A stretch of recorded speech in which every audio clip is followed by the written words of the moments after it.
But to do it clean, that must feel really good for them if they manage it. Yeah, if they 3-0 now, they're undefeated. That would be really sick. Because usually these grand finals, it's like being the favorite doesn't matter. It's just gonna go the distance. It's gonna be sick. It's gonna be amazing. And if they like break that meta, that's gonna be amazing for them. Very sad for us. Yeah, we won 5 games. You know, as much as you all want your record, we won 5 games. So let's get into the first one. Our draft is live. PIPSQUEAK+4 on Radiant side with the first pick, and then Power Rangers have Dire side second pick. We've had Largo, Chen, Shadow Demon removed, and then Beastmaster, Underlord, Brewmaster, and the Batrider. And we get one of the most annoying position 5s in the entire game of Dota. Goddamn Treant Protector, first pick for PIPSQUEAK. Yeah, it's been a while since this actually made it through. Very interesting. Power Rangers immediately responds because they have to know that the Treant is gonna get picked. So their response is Razor. Interesting. We have seen some of these teams in the first phase, if available, Shadow Fiend, Razor, or Clinks. So the Razor does get picked up. Now all of a sudden you don't really want to play the SF, so you don't have to ban it yourself. Feels pretty decent. You can play it in a variety of roles. You know what I want to see? I want to see somebody dig deep into the bag, revive the position 5 Kuro strat on the Razor. That'll be fun to see. Oh yeah. He's played some interesting 5s. I miss Fata as well. Like the position 5 gyros. All the griefing that actually worked. Those were good days. That for me is the ultimate streets won't forget player. You know, if you're old enough, you will know Fata's name. Be like, damn, I really feel bad for the guy that he couldn't actually, you know, get his hands on a major trophy despite coming so close so many times. Shout out to Fata, whatever he's doing right now. One of the few guys who also actually stayed retired, left the game and properly left the game. Yeah, I wonder what all of these veterans are doing now. Like the universes, the S4s, the Bone 7s. Like, oof. What are they doing? Do the people that they work with now know that they're actual legends of Dota? Well, hopefully right now they're watching this tournament, you know, getting that scratch itched, engaging in a little bit of Dota, as we do see the Centaur getting removed. So PIPSQUEAK, they are gambling that this Razor is going to be the carry in the end. So you mentioned something about Shadow Fiend, right? So what do you think about the matchup with Razor and Shadow Fiend? It's not particularly fun for SF in my experience. Like once you get BKB so early as the Razor, you just literally run in, find Shadow Fiend, press W, his fight's over. He has to leave every single time. Yeah, I think it's a really good matchup. That's why I was saying if you pick Razor, you don't have to worry about banning the SF because it's unlikely the opponent will pick the SF after the Razor. Right. So I think we may have a Luna or a Mirana pick. My little rascal has joined the cast. Wants to enjoy some good dotes. You know, he's in for a show right here. Yeah, fair enough. Now he's gonna try to squeeze between the desk and the chair to try and get on my lap. The classic. Goodness, chill. Well, we'll figure that out once we're in the game, sir. First, we need to analyze the draft. Can we make that deal, sir? You need to get him like a little cat headset, sorry, so he can also be part of the game. So he can listen to your beautiful voice. Another hero that I think we're going to be seeing a lot in these grand finals, like these last 2 days, Batrider has become a problem. The damage output of this hero is absolutely ridiculous. It's insane. PIPSQUEAK+4 got a W with the same hero just the other day. So I imagine that this hero cannot be let through. Like, if it's let through, PIPSQUEAK will immediately pick it up for Eki, given how good he is on the hero. It's his most played hero, absurdly high win rate, so that cannot be allowed to be played today. I remember watching like the Huck stream like 6 months ago or something, and he was also playing it as position 1. I was like, this is just a classic the Huck thing. He just picks stupid stuff, but he can make it work, and then it actually looked really strong, and position 1 and 2 Batrider has really taken off, and you're like, oh, okay, fair enough. Even Mickey played the position 1 Bat the other day, and he won with it, so this hero's kind of crazy. It is very cool that there is a lot of like non-traditional carries that are viable right now.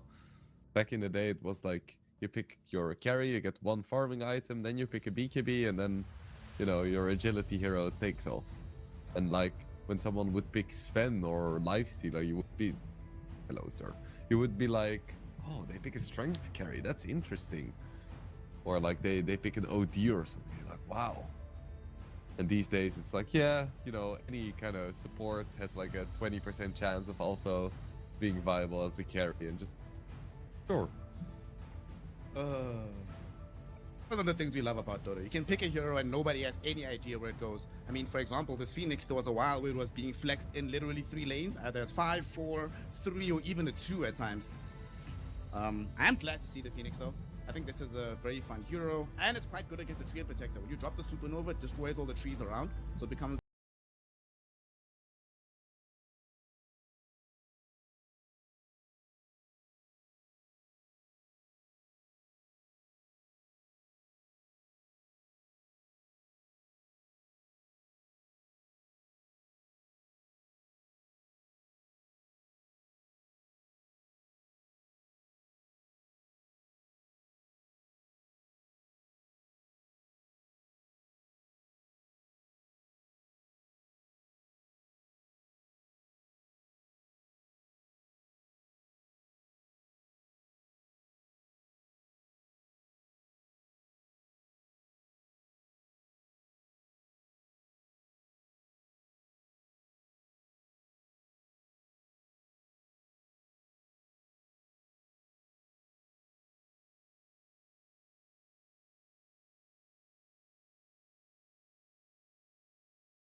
okay.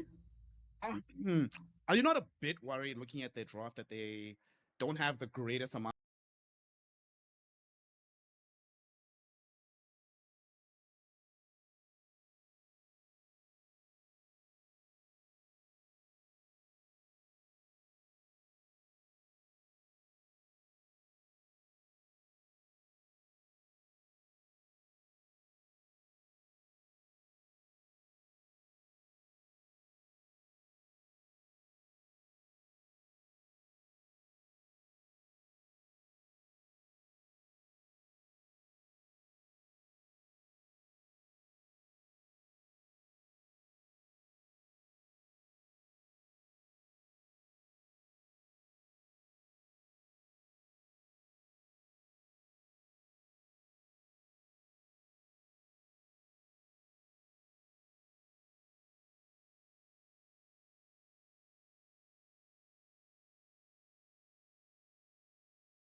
And then you go back again. I think it's a winnable matchup. Makes sense. So what's left here for PIPSQUEAK? They need an offlaner, someone who can ideally buy pipe, maybe have a stun. Feels like Tidehunter's the only one that's really left in the pool. I quite like the Tide as well. What other cool options are there? I guess. That's gonna help with amplifying the damage for the Wind Ranger. Because their lineup wasn't super high damage, and I think maybe with Tide it would have been a little bit too passive and ult dependent. With Slardar you have that rush down pick off potential. I guess it also means that you have somebody that can play around with the Void Spirit, right? As Void is moving around the map, Jakiro and Treants are very immobile heroes. Wind Ranger wants to farm, so now you have a partner to move around with once he gets his Blink Dagger on the slaughter. And then Nicky Cool, he's gonna be handling this Timbersaw on the side of Power Rangers. How do you feel about this? Firstly, this Timbersaw hero, hey man, let me not hold you. It's not been looking good. It's not been looking good. It's been looking pretty tough to see this this Timbersaw do well, especially from the mid lane. So talk to me about this. Do you think it does what it needs to for this game? Does it allow Power Rangers to win the game? What's your feeling on it? So we spoke about them lacking a little bit of damage. Well, Timbersaw is very good at dealing damage, and they're still gonna struggle with BKBs probably. But they also don't really have any great cooldowns that they have to play around, so I can imagine them hopping in and out of the fight, waiting for BKBs to run low. And heroes like Void Spirit and the supports aren't really gonna buy BKBs anyway, so I think that's fine. I also think that the mid matchup is pretty nice, and just looking at this game, like, what is gonna kill a Timbersaw, right? Because Wind Ranger just instantly gives him full reactive armor stacks. You don't really care at all about the Treant Protector. You have innate armor against the Slardar, so I don't know, it looks like a pretty good Timber game. I will say, if Timber can't win this game, I don't know about this, man. I am still somewhat worried about the BKBs when they emerge from PIPSQUEAK, but I do like that Power Rangers can play very fast, and this Timber gives them some of that earlier burst, well, provided his lane goes well. The only concern I do have, though, when I look at this Power Rangers draft, right, I see this Timbersaw, I see the Shadow Shaman. In the first, like, I don't know, 15 minutes of the game, it feels like they're going to be in a very elongated laning phase. Like, if I don't see this Razor move through the Twin Gates, there's not really that many moves that feel good to make before you get the Kaya on the Timber, before you get your whatever Kunka item you're buying, the Blade Mail, before you get your first item on Razor. They need farm these heroes early on, so maybe that can be exploited by a copy Void Spirit if he gets his levels fast enough in the mid lane. I'm not as worried about that. I feel like Power Rangers, any combination of 3 heroes can kill any hero on PIPSQUEAK, I think. Just because they have so many like straight up disables and magic damage spells at the start. I think before heroes running around with 2000 HP, they shouldn't struggle at all with finding kills. Right. Let's see what it's all going to come down to here as we're into our first game. There's the classic early smoke. We'll see if you get your wish of massive violence early on. Sadly, as usual, you are denied this. You got to deal with peace, my friend. Feels bad, man. I love violence. We have any cool facets on any of the heroes? We have a high tide on Kunka, so some nice Tidebringer action. Okay. Everything else seems relatively normal. Might have a small contest over some of these runes. Nope. Everybody just decides, you know what, guys, it's a grand final. These are unnecessary risks to take. Although they're actually going to get 3. Yeah, you'll manage to take one away from Nesphere on the top side. So it's 3 for 1 in favor right now of PIPSQUEAK. Must be nice. Man, it's so over. Like, the grand finals are over. 3-0 PIPSQUEAK. Oh, each bounty rune is a win. Yep.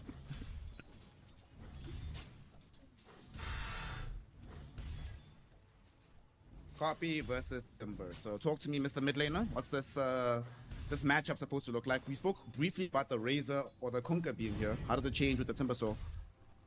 I think Timber is just a lot better in this matchup. Ooh.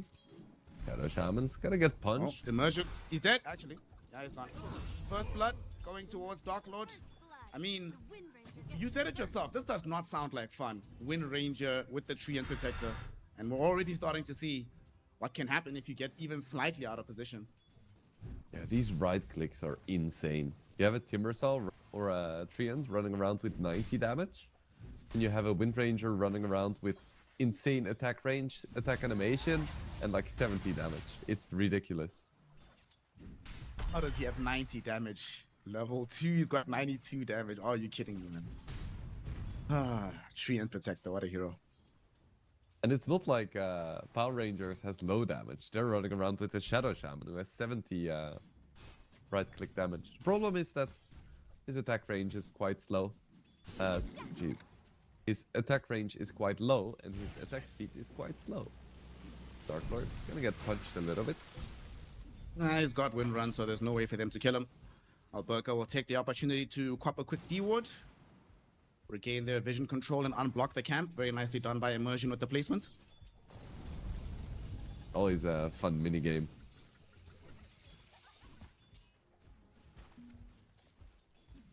I've never been good at knowing like what to do with sentries and observers as a support. There's a reason why. Poppy playing their own little game. Copy's actually doing really well here. 11-1 versus 8-1 on Nicky Cool. He's winning the matchup, so Copy definitely knows what he's doing with his Void Spirit. Like you said, it is a Siggy. Yeah, and it's crazy because Nicky Cool should have the advantage here. Because his, like, CS secure spell is a lot more efficient than Void Spirits in this matchup. And that's, like, the only big difference. They both have great attack animations. They have very similar damage. So by all means, it should be a Nicky Cool victory. But my boy Copy, man, build difference. Top lane, Ake has come through the Twin Gate. They want to try and gank the Razor, and Nesphia should end up dying here till the end, hoping to take Eki with him. But Eki instead greets him with an eye path, secures the double kill. Fantastic rotation from the Treant Protector. And we've seen, you know, lately people have been playing this Jakiro more and more in the 4 role. And we've seen that when this guy gets a lot of levels, that early magic damage, it's a bit really very hard to deal with on the enemy team. Yeah, it's insane. If there is a Jakiro that's like 1 or 2 levels below a mid-hero, he is the real mid-hero. Like, I've seen like level 5 Jakiros chase down level 7 whatever heroes.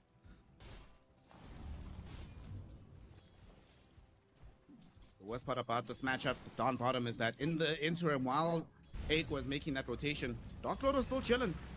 This wind run makes him very difficult to kill. And he's been getting his CS, at maintaining parity with Alberca. So far, everything is going PIPSQUEAK's way, especially this mid lane, which Copy is just continuing to own. This is 7 CS advantage almost right now. Yeah, and if he gets a quick vessel, then suddenly it doesn't look that great for Timbersaw anymore. There is quite a bit of magic damage. Also, that's a low HP Wind Ranger. Bro, he ticked down to 18 HP from the Blood Grenade. Almost died, but he's okay.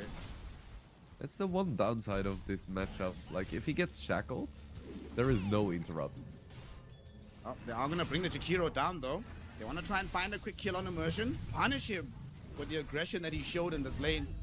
He is indeed going to die. Eke will get the last hit. But Eki showing a lot of value for this position for Jakiro. These PIPSQUEAK rotations are crisp. Like, no wasted time, no wasted spells, no wasted anything.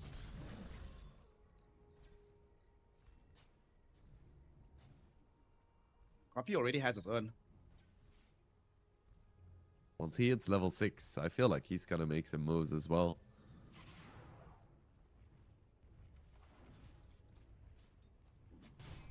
Unfortunately, that's one thing this was my worry about the nature of their draft. They need time. They can't really make big rotations just yet from the side of Power Rangers. So in the meantime, once Copy does decide to move, it'll be very hard for them to respond. But we'll see what they decide to do on the Shrine fights. Like, if Copy is already level 6 with boots before then, best believe he's gonna go start a fight. And a fight is starting bottom as well. Alberca, he's gonna die until the end. He dove into the ice path. That's really bad luck for him. Will he lose his life for this? Of course he will. But he'll ensure that they take down the Jakiro and the Treant with him. So it's a double kill for the Phoenix. Unfortunately, he loses his life as well as that of the Conquer. Both of them dying and Dark Lord himself living. I think it's pretty even because PIPSQUEAK was leading a little bit, so it's not too disadvantageous. But yeah, it does play into Dark Lord's hand, and Wind Ranger is a hero that doesn't farm super quickly, so getting those kills and assists and that free experience is very nice. 30 seconds until the Shrines of Wisdom starts, and Copy is already going to start moving towards the bottom side of the map. They will scout him slightly underneath this vision. He's actually going to decide against it, so they're just going to allow the Shrine trade to be a normal one. Not going to try to force things. No shenanigans just yet. I feel like Wisdom Shrines always cause people to go for the least wise place possible. Like again. Egg gets caught up, but there's going to be the first focus fire of the game coming in from Dark Lord. Ice Path also connects in onto till the end. He's somehow still alive, but now Copy has finished off the rotation, dives in, finishes off the Phoenix. However, Eki took too much damage in the interim. He ends up being the revenge kill. Nicky Cool has also come bottom with the Invis rune, hoping to maybe catch Dark Lord here. Dark Lord staying very far away. Immersion gonna try and creep forward to get the catch. He sees Dark Lord with the Hex, but Copy is here. So they need to run themselves away, but he doesn't have an Aether Remnant, so it's a little bit safer for them. AK TP's in as well. They want to try something on Alberca potentially. Ake rushing forward. The Shackle, it misses, but the follow-up spells will not. They catch Alberca, they follow up with the damage, and they do bring down the Kunkka yet again. This is exactly what Void Spirit wants to be doing right now. And he's getting those earned charges. He's being active on the map, and yeah, this is why it's a Copy Classic. And of course, as soon as he goes back mid, he runs into a haste rune as it spawns. Life is good for him. Must be nice. It's a signature of good mid players as well. They get those haste runes. Whenever I need a rune, it's always a goddamn illusion. I'm like, seriously, bro, I don't need this. Bottom. Shackles out with the torrent onto the Jakiro. Like, he's still being kept alive, though, by the heal from the living armor. Not dead just yet. They exit back. He does drop the ice path till the end. Is suffering right now. Ake is right on top of him. But eventually, Alberca will come through with the Tidebringer cleave. They bring down Eki, but it should concern them how much effort it took to bring down that Jakiro. Yeah, and again, it's like the perfect hero for PIPSQUEAK to die. Like, if any hero dies, let it be Jakiro.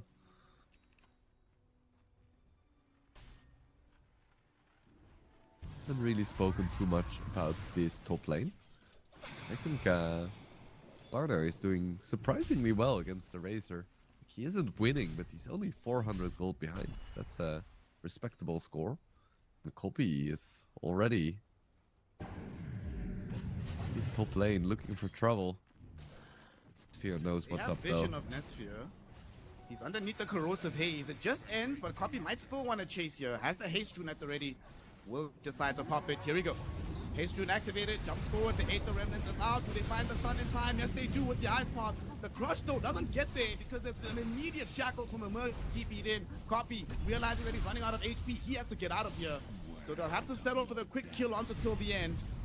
Netsphere dropped very low, but he doesn't end up dying. Nicky Cool though coming in, trying to assassinate Copy on the way out. But Copy's haste rune provides a little bit of security. Enough for him to get up onto the high ground. He will be able to astral step away onto safety. The only casualty of that fight ends up being the Phoenix. And what a beautiful TP by Immersion. Just perfect timing. If he didn't stop the crush there, Netsphere was just dead. No escape.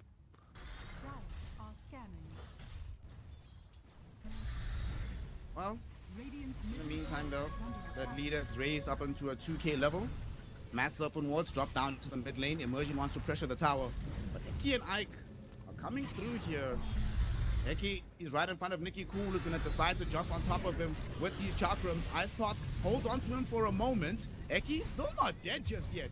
Going to require a lot of effort to die, and that effort will also mean that till the end, he cannot escape from this fight. Copy, Aether Remnants, they found Nicky Cool, but Yayo doesn't have a Blink Dagger, can't catch up in time. They're going to at least try to defend the tower. Nope. Mass open walls plus a Siege Wagon. Too much pressure. Immersion brings down the tier 1. And that is, of course, a big strength of having a Shadow Shaman.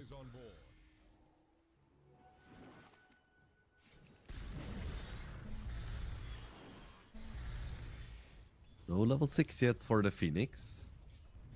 That is gonna be pretty big for Power Rangers. If they have Egg, Boat, and Serpent Wards, I think it's very unwise for PIPSQUEAK to fight. Don't really have a great answer to the egg either, right? No, definitely not. Like, you don't want to spend your time as a Wind Ranger clicking the egg. One of those reasons why whenever I see a Phoenix, I like playing Gyro. I can hit the egg and hit you at the same time. Feels nice. Yeah, it's lovely. I guess they do have a Jakiro, which helps. Jakiro tends to be a little bit short range.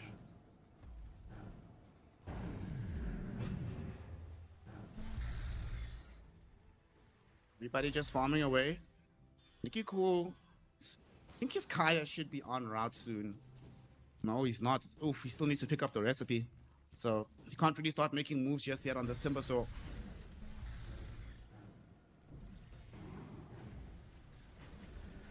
Version is going to be rushing a Blink Dagger. Some aggression in mid. Copy gets another one. It's caught though. He might die for this. Level though. 3 Shackle. Onto Copy, including the boat and Nicky Cool coming out. They end the killing spree of the Void Spirit. They also find the X onto Eki, so they might be able to get 2 out of this one. Immersion there with the Ether Shot, holding on to the shackles if needed. Will not be required. They get a nice, easy kill. 2 heroes will fall in the mid lane. Well worth the sacrifice for till the ends Phoenix. Yeah, for sure. Not sure if that was a bait, but it works out really well either way. Intent doesn't really matter. Alright, he's in trouble.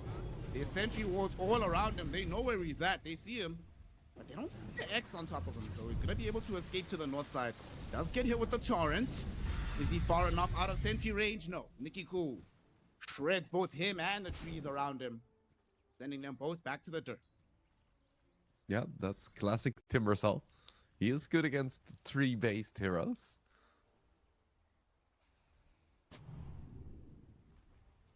Dire's bottom tower is under attack. Pressure think, onto the tier 1. Should Whirling Death do more damage to tree, since he's also a tree? Thematically, yes. Dire's bottom In tower practice, is under attack. I'd rather it didn't. Just like with the fire synergies. I think like synergies and counters should be a bit less forced. Radiant's top tower is under attack. It's like a slaughter with Axe to just one-shot Phoenix. Like no matter what state of the game you're in. Yeah. Or like Morphling is immune to water spells. Yes, yes, something yes. like But he that. gets one shot. But Morphling gets one shot by Zeus Lightning. Yeah. You know, I don't think we need that in Dota, personally.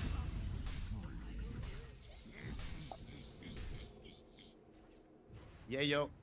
Gets the assassination out onto Immersion. They also clean up the mass open wards, so some free bonus gold. Immersion trying to deny his own wards with his wards.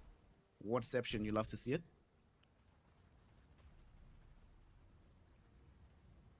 For the end, guarding Nesphere. I have never in my life seen a Razor this quiet. This what? This quiet, like Oh, yeah.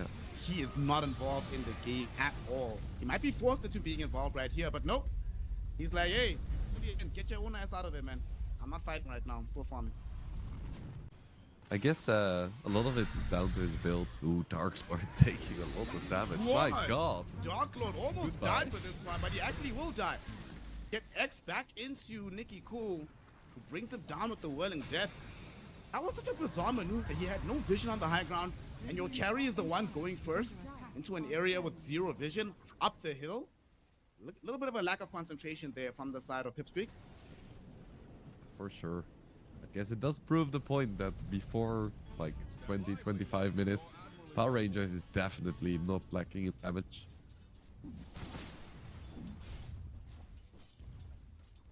Burka has the Blade Mill up. Now going for a pipe. He's basically just an annoying hero that you never want to focus. Radiant's middle tower is under attack. There's a lot of uncontrollable damage here that he can leverage the Blade Mail on, right? The Jakiro Macro Pyre. If by some random reason Dark Lord hits him with the Focus Fire, he can definitely make this item work for him. Yeah, it feels so good. Oh no, top lane, Immersion. He found the initiation onto Yayo, but this time around Dark Lord was behind, so he could follow up with the damage. They easily bring down the Shadow Shaman. Bottom lane, they're all TPing in. They're looking for Nikki Cool here, Eki. Ice path, too low range. Nikki Cool is gone.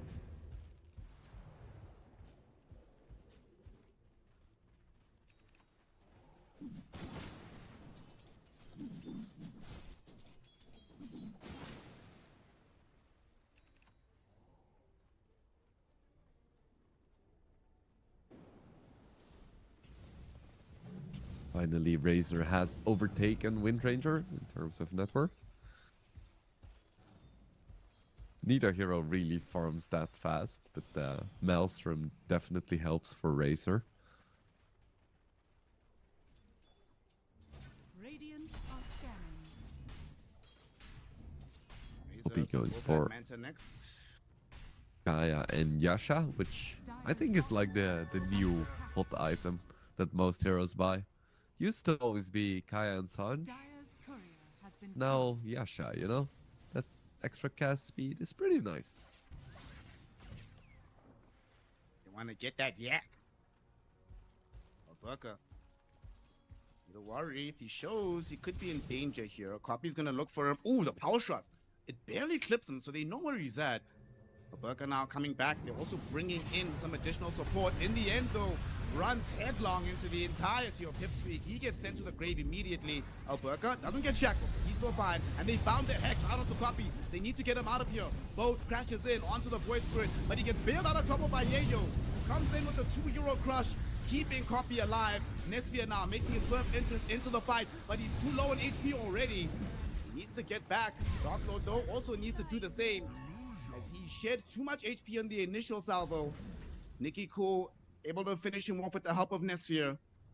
So that is a fight very well won by the Power Rangers, fighting underneath their own tier 1 tower.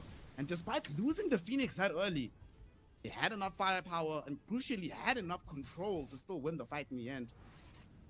These Power Rangers cores are so strong right now.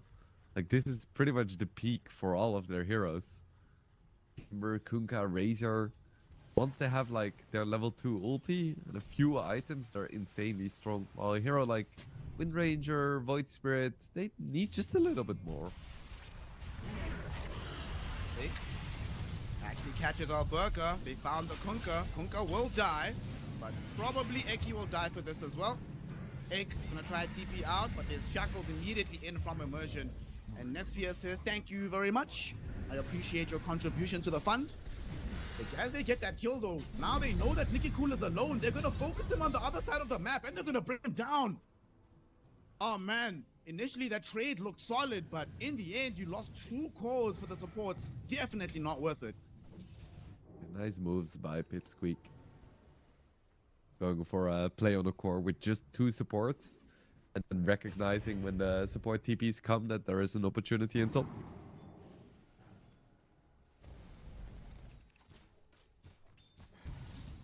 Mr. Wingblade, I believe we have a game on our hands, man. This is going to be a very interesting series, because it's dead even right now. Barely any difference in the gold. Even the experience is super close. Radiant's bottom tower is under attack. Dire's Yeah, and going later, I wouldn't even be able to call which team has a definitive advantage. Oh god, Dark Lord almost died to the Tommy. But they do get out, and they get a pretty solid shot, baby. Okay. Now Eki's even better against the egg. You'll have to see it. Radiant's bottom tower is under attack. Very nice Radiant stuff. are scanning. Little smoke coming out from Power Rangers, though. I want to find Dark Lord. I think he walked past with low HP. Dire I'm are like, scanning. ooh, maybe he's gonna go to the triangle. Fortunately for them, he went to a very safe place in the fountain, so they won't be able to catch him. They will at least be able to pick up the Shrine of Wisdom on the way out, so that's nice. Egg will be securing the one on the other side of the map, though.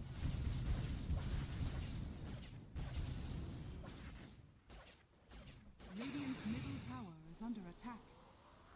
Sphere is still doing very well in the farm department. That Mjolnir helps, and now going for a Razor, it's Dire's bottom or tower a, is under I mean attack. Manta.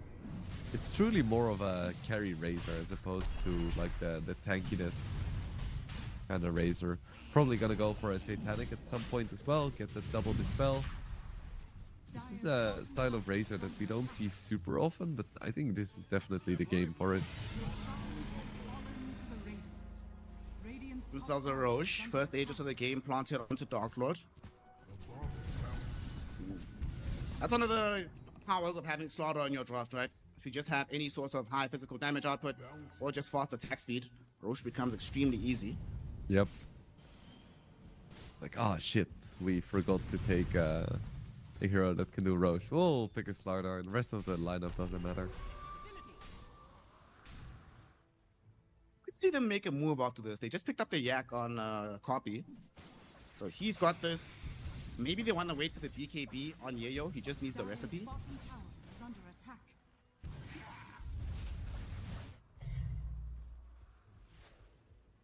Yes, Greaves, that's very nice. Almost BKB, well, almost. BKB is being worked on by Yayo. Windranger almost has hers as well. That's gonna be strong timing for the PIPSQUEAK+4. When I clicked on Dark Lord earlier, I saw he had. I didn't even want to say anything because I saw he had the Hurricane Pike queued later, but thankfully he changed to BKB. Now top lane, big fight happening. Yayo will be able to find the crush onto Nicky Cool with the Macro Pyre being there as well. Nicky Cool is burning down on the Timbersaw, and he will eventually fall so low that he almost dies, but Copy dies first. Netsphere dealt too much damage. They don't even find the power shot kill, so he gets out of here. Now Dark Lord is in trouble. He doesn't have a BKB right in front of the Supernova. He is trying to run. Yayo, can he cover him? Can they cover him with the Ice Pot as well? They have both of these spells. He gets in the crush onto Netsphere. Shackle doesn't latch. Dark Lord still running. He makes it out. Somehow, some way, will Eki be as lucky as he's trying to move towards the northeast? Rushing into the river right now. Immersion will have blink in 7 seconds. Eki, can he turn and get the Ice Pot out? He does, but he knows that his life is forfeit. Just trying to buy as much time as possible. Immersion getting really low. Actually almost died there. Eki's doing so much damage, but eventually the blink will come back. They catch up to him and they kill him. A disaster of a fight. It looked so solid in the beginning, but then we see that type of insight that Alberca brought to the fight, keeping Nicky Cool alive for so long that it forces Copy to overcommit, which leads to his demise. Yeah, that +1 armor that Timbersaw got somewhere in some patch definitely saved him there.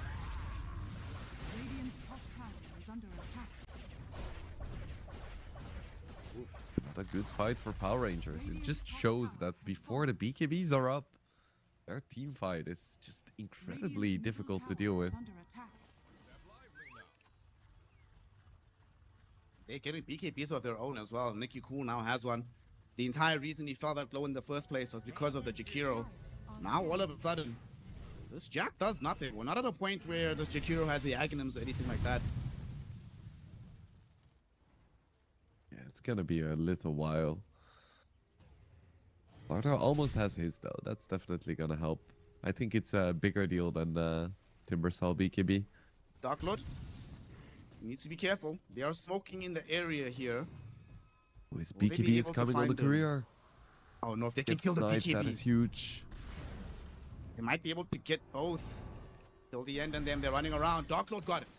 He ran around in the right path, completely out-jukes them, and de-wards them on the high ground. Power Rangers, a move that actually looked perfect on paper, ends up not paying off in the end. Might still lead to a fight though. Copy thinking about jumping in. They found the Aether Remnants out onto Nicky Cool. Beautiful crush from Yayo. Immersion is burning lower and lower. Somehow still alive. Power shot though takes him out in the end. Yayo, the only one stunned up by the Phoenix Supernova. Still not dead though. Running himself away from Alberca. He will eventually die. Copy and Ake, ensuring that till the end, also gonna fall lower and lower. Doesn't take out just yet. Instead, he takes out Ake. Eki finding the stun onto Netsphere, but he's only doing this to bail the rest of his team out. He is gonna die for this, and so is Dark Lord. The Aegis left for 35 seconds. Will not be good enough. Dark Lord down, does have the BKB upon his return. Will probably be forced to use it. And there we go. He'll pull the Nightfall after getting the assassination onto till the end. Very nice for him, but Copy, he got caught with the X marks the spot. He stuck around for too long, and now he ends up dead. If you include the Aegis death, that's a full team wipe pulled off by the Power Rangers. In exchange for 2 heroes, you will definitely take that any day of the week. This Kunkka pick is doing wonders for Power Rangers. It makes it so difficult for all of these heroes to play. It's like the moment you get X'd, you kind of have to Bikini. And if you don't have it, well, your escapes are meaningless. Cool. Immersion. Beautiful catch onto Dark Lord. They have found the Wind Ranger. They bail him out though with the Ice Pot, allowing Wind Ranger to turn with the Shackle Shot. Beautifully done, latching onto 2. And now they've already managed to bring down Immersion. Nikki Cool forced to pop the BKB and try to run. If only they had Yayo there, they might have been able to get the catch. But beautiful Shackle Shot, but even better Ice Pot. Eki saving the Wind Ranger in that moment. Radiant are scanning. I think this is just one of the signs of a good team. Just making sure you back each other up, even if you're not actively doing something, or if you are, just making sure that you're close to your actual win objectives. Being the Wind Ranger in this case. Step lively now. Your admiral is on board. Like we're gonna have a smoke again. Immersion just picked one up. Are there any items they're trying to reveal here? Is under attack. Okay, we just picked up the Crimson Guard on Kunkka. So this is huge against the Wind Ranger. Her damage output is about to drop off a cliff in these fights. Dire are scanning. Yeah, Alberca. He just has all the annoying aura items. Wonder what he's gonna buy next. Maybe something like Aghanims? He wants Shivas. He's a very nice item. It's so selfless as well. Pretty solid in this game, right? Will help you against the tree, will definitely help against the Wind Ranger. Speaking of the tree, come across Alberca now. He probably knows he's gonna die, but trying to take a ward down with him. Now that is some support gameplay, baby. Yep. Meanwhile, Eki pressuring this tier 2. Another thing that's so nice about Jakiro. Radiant structures are fortified. Might A die little from bit the careful. Alberca. PP coming in. Coming over, but he can't find the torrent or the X, so he's fine. Same thing is happening to the other side though. It's actually crazy how they're mirroring each other so much. One support pushing with the core nearby bottom. Same thing is happening top. Kills are even, gold is even, win probability is even. This is what you want in game 1 of a grand finals. Aghanims up for Cop now. Gonna be super difficult for these Power Ranger supports to deal with. Just having an AoE silence with 2 charges is just crazy. Even Alberca, we've seen how useful his spells can be in these fights. If he gets silenced up, it can be pretty difficult. They come to rely on him. Hell, even the Ghost Ship, that additional bit of time with the Coco Rum, just definitely saved at least Nikki Cool on a couple of occasions. Mm-hmm. Yeah, it's one of those team fight spells that you don't really look at because it's not that flashy, but the rum is insane. Do you drink rum, bro? I don't think I ever have. I've only drank rum properly once, and whew, the way that night turned out, man, never again. Jesus. Hey, the things you end up doing on rum, my God. You can understand why pirates ended up being as degenerate as they were. It's just because of the rum? Damn. Hey, man, there's degeneracy in rum. I don't know what to tell you. How far on the tequila scale is it? Oof. Okay, it's maybe not as bad as what'll happen with the tequila, but I'd say if you drink enough rum, you're basically like 5-6 shots of tequila in at that point in time. But like straight shots, as in going one after the other. Mm-hmm. Radiant are scanning. Boys and girls, please do not do 6 shots of tequila. I mean, we're talking to Dota players. We don't go outside anyway. It's kind of moot. Game comes back. Poppy being shadowed a little bit by some of the enemy. In fact, Yayo and Eki are going to be the ones in trouble. Their smoke gets broken immediately, and Yayo doesn't get out in time, so he's just going to die here. Or is he? Ups the BKB. Blink ready in 3 seconds. Oh, the fire spirit connects from downtown till the end. What a player. If that doesn't connect, Slaughter is out. But because it does, Slaughter just ends up dead and has a wasted BKB to show for it too. Very nice kill. Against the Kunkka, you know, like the moment your BKB runs out. Goodbye. Oh, Mickey Cole. Good He guy. heard me say BKB and he's like, oh shit, let's press it. Nah, bro, he's just a good guy. He saw the Slaughter use one and said, you know what, bro, to be fair, I'll also pop it so that we're down to the same duration. What a nice guy. Yeah, let's keep it exciting. Now, your admiral is on board. Orca changed his mind, going for a Lotus Orb now. So then they're gonna have 3 Dispels on Razor. Titanic, Manta, and Lotus Orb. Seems decent. It's Razor chilling, man. Waiting for the MKB as his next item after he finishes off the Satanic.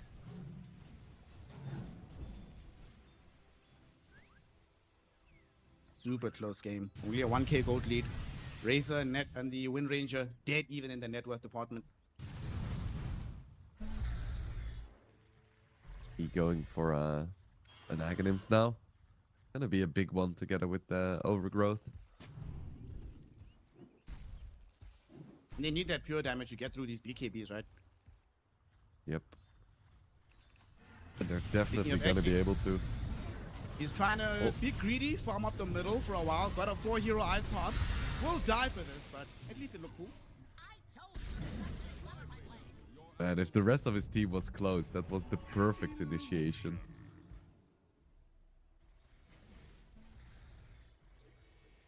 Luckily for him, there's no Roche to be claimed by the Power Rangers. Big Man only returns in 15 seconds. They don't have the fastest Roche lineup in the entire world, so if PIPSQUEAK do want to try and gather up and fight this, they should be able to. They have Serpent Wards. Is under attack. That is gonna do something.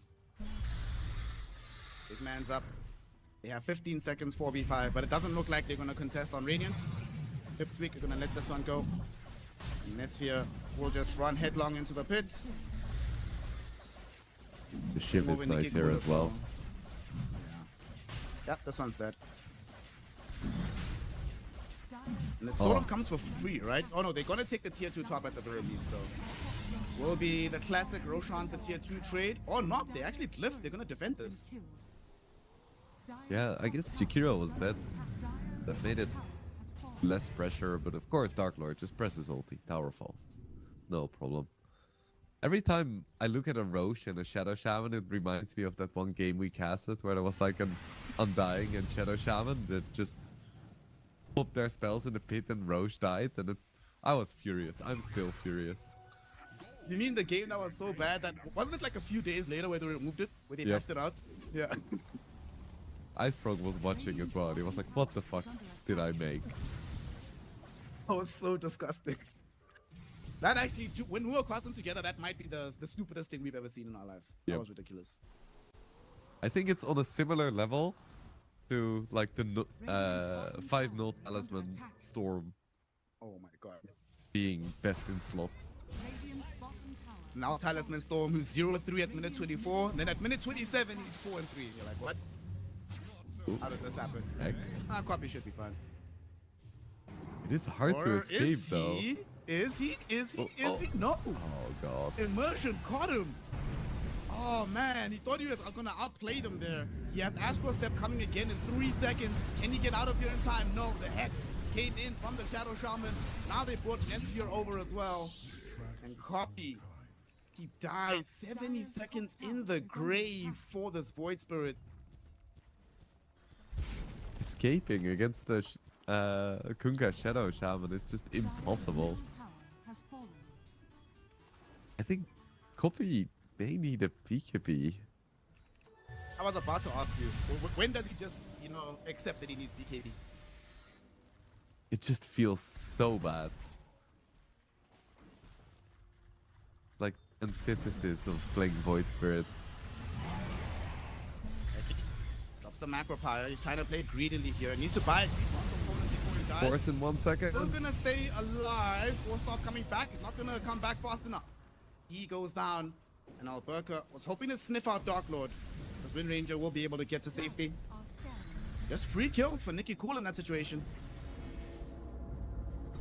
Even Dark Lord is going for a Linken's now. There's just too much shit to deal with. I feel like, of course, there is a Shadow Shaman as well. That makes a lot of sense. But in my head, people are just so annoyed by the Kunkka's X that they're buying it for that reason and that reason alone. Radiant's middle tower has fallen. Nicky Cool and the boys take the tier 2 middle, and now they want to go up onto the high ground.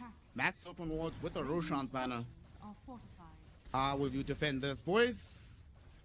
Lift is popped, but there's also 2 siege wagons here. The tower is not long for this world.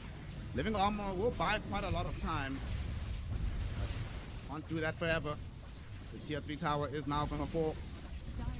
Nesphia, BKB, Satanic, Mjolnir, Serrated Shiv. Jumping him is pretty much a very, very bad idea. They're gonna do a little bit of damage. But look at that. Shackle Shot bounces off the Lotus Orb onto Dark Lord and Yayo, ruining the Slaughterhouse initiation as well. They've already taken the range racks. How do they go back in opposite direction? Nesphia, they're trying to tank up damage. There's the macro pyre. Life number 1 burnt away. Yayo waiting in the wings with his BKB, ready to make the jump onto Nesphia. He goes for it, but Nesphia immediately gets Lotus. He's still pushing though. Nicky Cool has been slowly but surely trying to beat onto the melee barracks, and now though he gets jumped upon. Focus Fire is there as well. They kill him off. Phoenix, Supernova gets up. They can't kill the egg. Immersion is gonna try and make a change in the middle of the fight, but he gets brought down in the end as well. Nesphia goes in, drain onto Yayo, doing as much damage as he possibly can with the BKB being active. But eventually, the BKB will expire as he kills Eki, but now may die for this. Aether Remnant right on top of him. Dark Lord throwing in the right clicks, and they do bring him down. Egg cancels out the TP of Kunkka. Alberca thought he could escape. They are going to say otherwise. We have catch as well. They isolate the Kunkka. They hold him in position. They kill him off. They sacrifice the mid lane of barracks, but the reward is a team wipe. PIPSQUEAK+4. With a resounding fight to defend their base. Very nice presence of mind. I like how PIPSQUEAK doesn't really respect the tankiness of the Timbersaw. They're like, yeah, if you're too far, we're gonna have damage for you. It turns into a very nice fight. I don't think they're gonna be able to take a set of racks for themselves, because the supports are already back up for Power Rangers, but they should be able to deal some objective damage at least. Dark Lord wants to pressure the tier 2 tower. He's got Yayo behind him if anything goes wrong here. So they should at least be able to get the tier 2 out of this. Although Nicky Cool is TPing in, he's with immersion. He's going onto Yayo in the triangle, caught inside the ward trap. He's gonna use into the air for just a moment, but as he comes down, he's not dead just yet. BKB is activated. They actually turn onto Nicky Cool, who barely is able to escape, but Dark Lord is able to chase him and kill him. Immersion as well. Was hoping to help out in that moment, but instead he's just led his team into disaster, because Till the End also tried to save his life. Now Till the End's life is going to be forfeit. 3 heroes fall just like that. They thought they could go for a quick pincer maneuver before PIPSQUEAK were ready, but it turns out PIPSQUEAK had their eyes on the ball. They stay focused and they counter the play with magnificent execution. Dire's middle tower is under Yeah, attack. for a moment we're like, okay, Power Rangers, they take a set of racks, you know, they're looking good, and then PIPSQUEAK just strikes back, takes 2 decisive fights in a row, and now suddenly they're the ones in contention for a set of racks. What's wild to me is that 3 minutes ago, the game was even in net worth. Now 10k in favor of PIPSQUEAK. What the hell just happened? Every coin helps. Just 2 fights, all it takes. Just Dark Lord on this Wind Ranger, getting his items and still, you know, performing with the shackles. Just a few good shackles and game looks a lot better. It's another good shackle out onto Alberca. He's dead beyond godlike right now on the Wind Ranger. He's 13-2-9 on Dark Lord. Are you kidding me? That's crazy. Immersion in trouble. Ice Paws right on top of him. Well, Another one. looks like he's about to be 14-2-9. as he will be able to find the kill onto Immersion. Double kill across the map. You don't see that every day. I don't think we're gonna see more Wind Ranger in this series. Just a feeling. Dark Lord's too good. He just finished his Lincolns, now he has his Daedalus as well, and he has his Aghanims. What happened? Speaking of Aghanims, Eki has one now too. Ooh. Dire's bottom tower is under attack. Let's focus fire onto the tier 3 tower bottom. They want to make sure that they take this bad boy away, or at least get it very low on the HP. Hunk up in 25, he does not want to have to buy back. Dire's bottom Taking the tier 3 tower, melee barracks could be in danger here. They'll be safe and start with the ranged, but they die so quickly. Dark Lord is probably a surprise at how much damage he's doing. He's like, guys, like, I'm really strong right now. Dark Lord, they're gonna try and hex him. There will be Egg dropping down the big ultimate with Yayo following up, looking to try and bring down the Shadow Shaman. Although there is a supernova to zone them back, they will respect the egg and they will get out safely. PIPSQUEAK not gonna die here. Even leave behind an observer ward so they can see anyone's approaching them outside the base. So they equalize the Rax advantage, extend their gold lead to 17k. Now they smoke up. They want to go back in the base. Nikki Cool gets found by Yayo. Very nice hex, but Immersion not able to get it onto this Wind Ranger. So Dark Lord's focus fire is absolutely shredding the Timber Soul. Still has his BKB active, putting in damage onto Nesphere, who can't find the drain. He needs to leave the fight. They find a quick free kill onto Nikki Cool. He doesn't have buyback waiting. For 70 seconds, he's going to be in the grave. Ooh, that is problematic. PIPSQUEAK gonna push the issue? No, they have to know Roche is up. Way safer. Because they have a 20k gold lead now. They don't need to rush too much. They're suddenly in a really good spot. Bro, how did this happen? What's going on?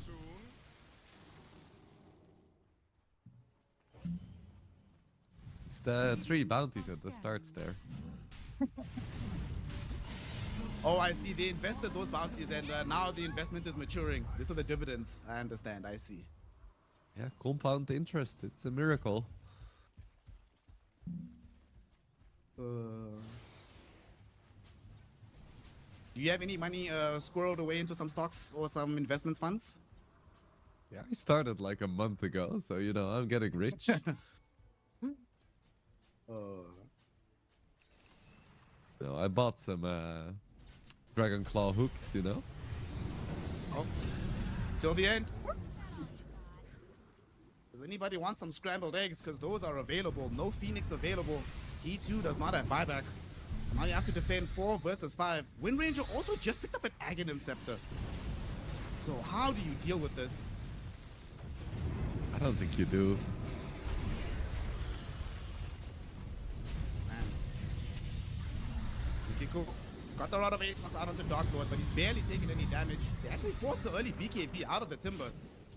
So the BKB is down before the Macropire Ice Park combination arrives. That is very dangerous. Tier 4 towers are open as well, but they're just going to go for the tier 3 for now. Ice Park, they catch out Worker. There's going to be the Macropire as well with the jump from Yayo. You know, Worker is down. Has buyback available if need be. Topic will force back Nesphere with the big Aether Remnants, putting him inside the second Macropire. The Macropire will kill him. 100 seconds, no Razor. Alberca buys back, but it's too late. Yayo with the BKB just goes onto the egg to destroy it. There will be no supernova here. And Copy is holding the rest of the team back. Alberca and Nikki Cool simply cannot approach. They've already expended the mass open wards. They've dropped down the ultimate from the Kunkka. And now with no options remaining, Power Rangers see the writing on the wall and they throw in the towel. GG, well played is called. PIPSQUEAK+4 come through with a resounding Game 1 victory, all due to some impeccable late game team fights. Yeah, such presence of mind. You know, they're behind, they just lost a set of racks and they're like, doesn't matter, we're still focused on the game, we see an opportunity, we take it. Like, you slip up for a moment, you're gone. Very good play. I will say that, you know, it took a lot longer than I thought, but the concern we had about what's going to happen when they have to fight into the triple BKBs, well, not triple, was double, because Copy didn't get one. But man, once they got those BKBs, my goodness, it just felt like a night and day difference, especially Dark Lord, when you could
okay with how they were drafting. But for me, fam, this Timbersaw mid experiment has to end.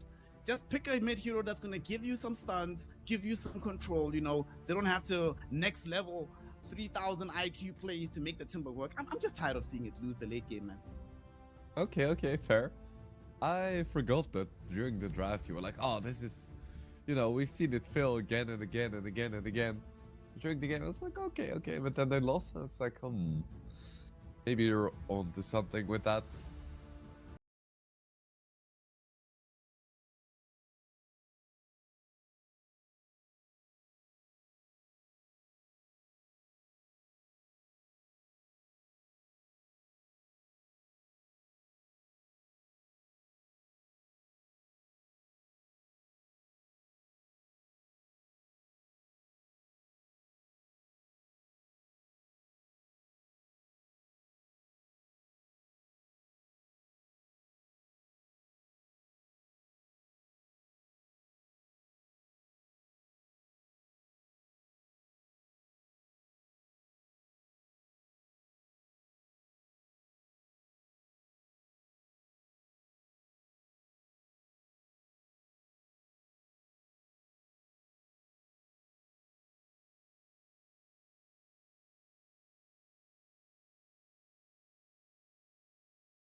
The range is longer, the stun is longer. And Eki is one of those players where you're like, damn, this looks kind of good. And then when you play it, it goes like this far, and it takes like 20 minutes before it comes out, so they just step aside. They do decide to just ban the Jakiro. They're like, you know what, it's too strong to deal with, so no Jack. Only hero from the previous game actually banned right now by Power Rangers, so they feel they can deal with everything else. Which other Power Rangers heroes are there still in the pool? Shadow Demon is out. Their Centaur is still in. Slardar is still in. They've played a little bit of Luna as well, but I would be surprised to see that right now. You know, you're not going to believe me. I was literally about to say I want to see Eki Tusk. That's the one that feels the best to me here. Eki Tusk, you get that the tag team with the Wind Ranger, an astonishing amount of damage. You know, some kind of way to bail somebody out of the Bat Rider once they lasso onto a particular target. It is really sick. Even the lane. Yeah, lane is crazy, man. And you can decide now, you can play the Tusk with the Wind Ranger, or you can pick up some other offlaner, play that with the Tusk. And they already banned the Jakiro as well, so you don't even have the Jakiro counter for the Tusk. You know which hero I miss a lot, and I would make an astonishingly good lane with the Tusk? I miss Enigma, man. Where is my boy Enigma? And he got picked up by, was it?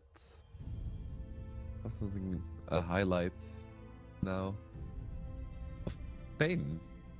Pain picked it against Yandex. He had a 5-man black hole. Oh, that sounds beautiful. The caster's dream. Ah, nice. I get another highlight moment for my reel. Power Rangers do grab the Earth Spirits now. That's like an old school Power Rangers hero. From back like in the day. Like back in the J4 FNG days. Yeah. I was about to say I want to see the Warlock combo. God, I need to talk faster actually. I'm gonna talk over you from now on. Where if I have an idea like this. Yeah, I'll sit back. You just give us your thoughts on the draft. so much damage. They need a pipe buyer right now for PIPSQUEAK. I don't care who it is. Like the magic damage. Imagine in these fights, Fatal Bonds plus Magnetize plus Firefly. Yo, that's a lot of hurt. They go for a Mars. That's not the most classic pipe purchaser. Could do it. But a Lich as well. We get some good stuff here, Snare. Okay. Do you remember the last time you even saw a Lich in a pro game? No. And now they pick it against only magic damage. I don't know what's up. But it's my boy Wombo. It's my boy Copy. Hold on, I need to find out how many times this Lich has even been picked in this patch. I can't imagine there's that many Lich games that have been going down, but let's see. Yeah, hit us with the stats. There's Give it to only us there. been in the entire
Watch him Weeha stream.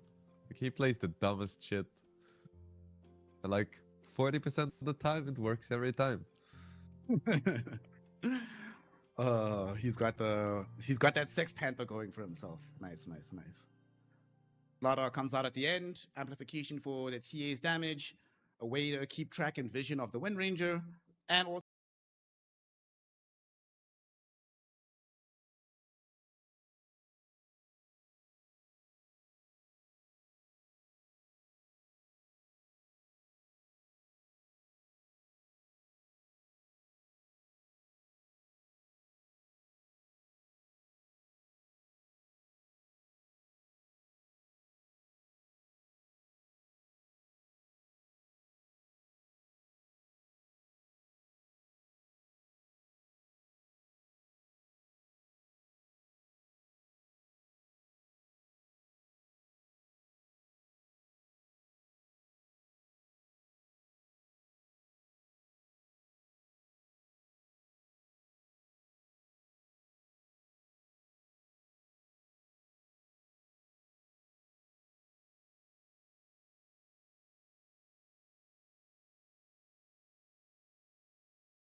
do that much outside of like the big combo that they have.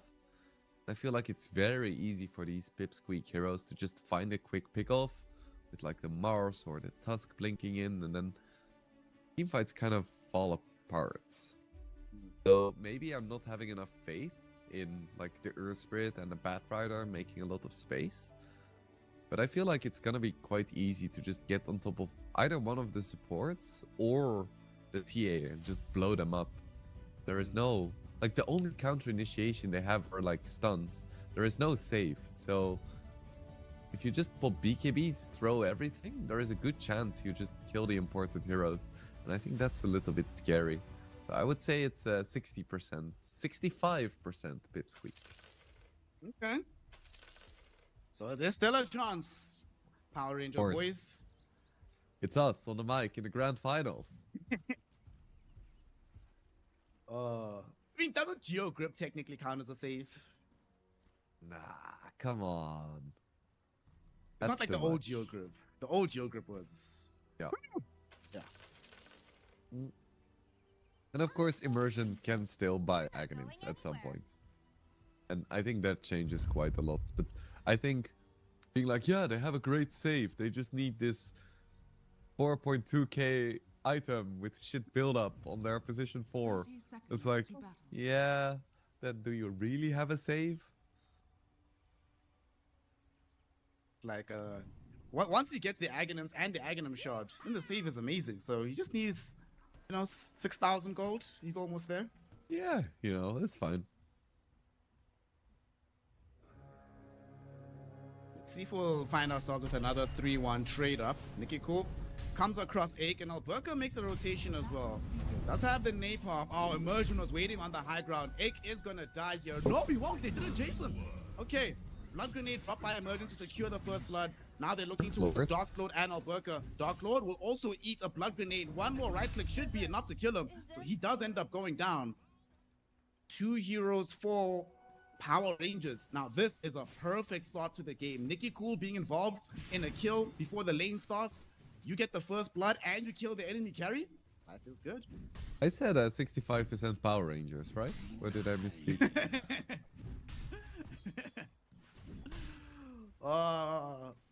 Can't go back now. It's too late.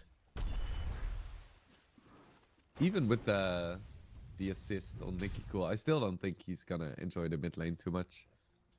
Because this is one of those co-op matchups where you can actually put a few points in the dagger, and the Slaughter has nothing he can do against it. He cannot stay out of range, he cannot dispel it, he cannot disjoint it. All he can do is eat it and tough it out.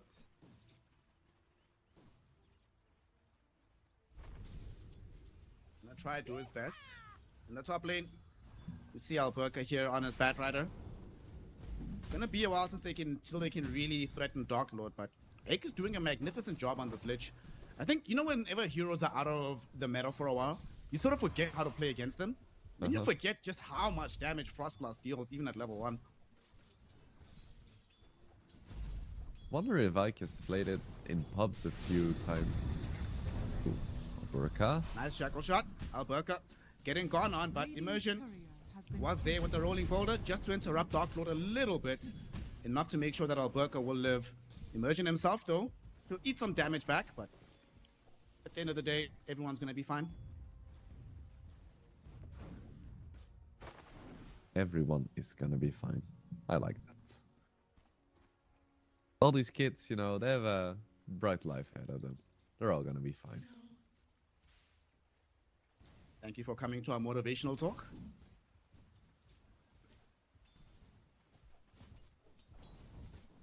Also, look at these wands, bro. Whenever you're playing into Bat Rider, you get this early wand and your charge is always so much. He just popped the 16-1 charge right now on Dark Lord. It's the good life. Even the Lich, it's like, oh, I could use the more mana. Okay.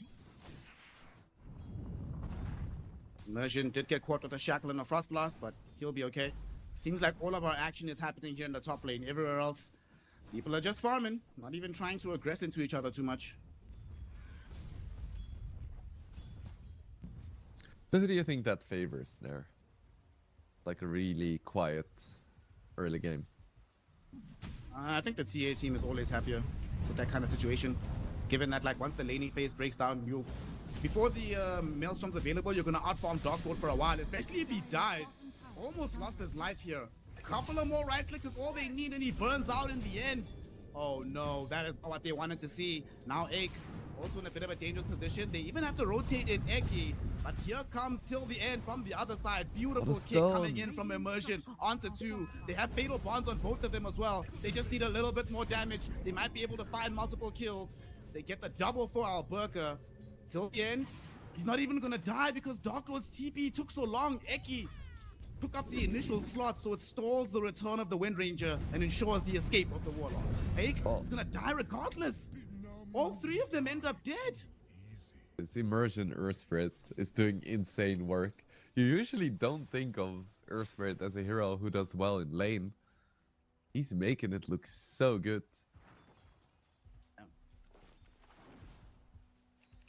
The entire time, TA was just farming away down bottom. Yo, of course, could approach the lane once more to try and get some of his farm back, but as MOUZ, you can't really do anything to a TA. Now, Nesphere is catching up to, has actually surpassed the CS of Dark Lord. The one blight on how their matchup is going is this mid lane, where, my god, Nicky Cool is getting crushed so hard, he's already being forced to jungle. Yeah. 29 and 14. Look, I think he's missed maybe like 3 CS or something. This Quop is gonna be trouble. Also, Eki is still level 1. That was the reason why that support P didn't really help. He's just food. Eki, he might actually be food again, and indeed he is eaten alive, but it's the neutral creep that gets the kill, so that's at least something. But Dark Lord is in a lot of danger. He's baiting though. They bring in Copy, who shows up from the mid lane, secures a quick kill onto Alberca, ending the killing spree and definitely justifying the rotation. And Nicky Cool's like, ooh, I can have 1 creep wave in mid. Nice. Just one though, bro. Just the one. Now get out of here again. At least he drags like 3 creeps. Poor guy.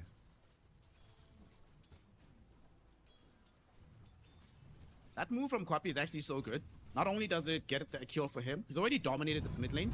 It normalizes top, so some of the advantage they were getting from these constant kills get taken away. But they're not done with the action. Again. They're going back for it. Dark Lord, he knows that his life is forfeit here. Going to try to take somebody with him, but nobody's willing to come. You're going to the party alone, my friend. That party's in the fountain. And how the hell does Batrider Earth Spirit win against Lich Wind Ranger? What did I miss? Dude, this Batrider damage right now is it's absurd. It's a bit ridiculous. And I guess they just have so much slow and pushback that level 1 Windfront just doesn't cut it. Oh, of course, Sculpey, my boy. 6 minutes. You know what happens. Nicky Cool needs to be careful here. Eki, who finally has level 2, actually has a spell you can try and use here. Immersion also shows up. They're gonna try and defend this. Oh, Copy. He got himself immediately stunned up. Immersion found the silence. They get themselves back though. They don't know how many allies are in behind this Quap, as Ake also showed up with the Lich. But that will enable them to defend the tower. Copy didn't pop his haste in the mid, so now he has time to pop it while going towards top lane. Be able to find a kill on Alberca, as well as the Wisdom Shrine. Alberca, he's juking around them. He's underneath the tier 1 tower. Unfortunately, his supports did TP into the mid lane, but Copy is gonna find Immersion within the shrine right now. Immersion's only level 4, so he has no real option of surviving this. Alberca will at least be able to kill off Ike, but they do now steal the Wisdom Shrine. They should be able to TP out, no problem. And Eki gets a few levels. He's like, oh, thank God, I'm not level 1 anymore.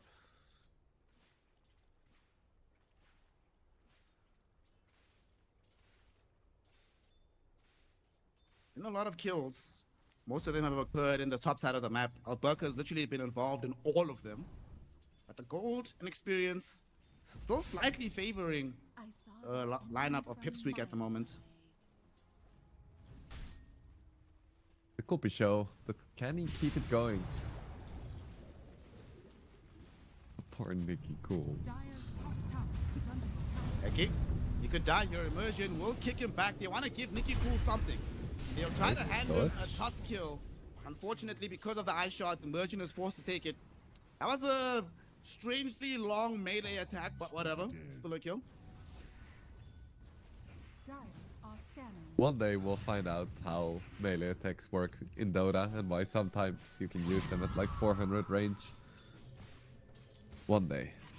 One day, bro. Illusion Rune isn't too bad for copy. Gets rid of a lot of annoying spells on Power Rangers. And can of course use it to stack as well. No one ever uses it to stack. Yeah, unless they're support players.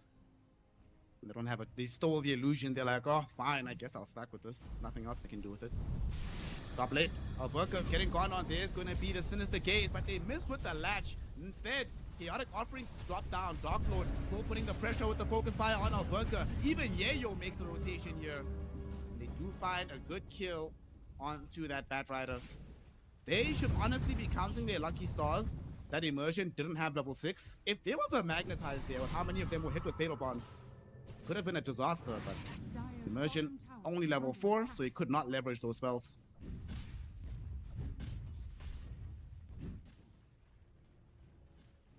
Nicky Cool, just level 6. Wonder what he's gonna go for. Probably a blink. I mean, they just wanna play some Dota.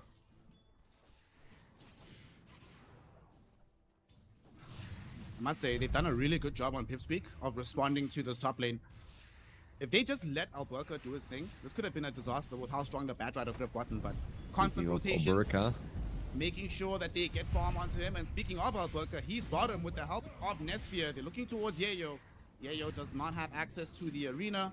He did fear Alberca pretty far back, so he might maybe be able to get out of this. Flame Break only available again in 8 seconds. Can they get him before he gets into the Twin Gate? Beautiful spear back. Yayo is gonna live. he tried to get the lasso there. The animation had already begun. He survives and PIPSQUEAK+4 somehow managed to salvage this early game after a disastrous top lane and losing bottom lane as well. You said it's all about copy. Dire are scanning. Doing the Lord's work. About to finish his Kaya. He's pressuring mid, forcing Nicky Cool to always have to be here. Are fortified.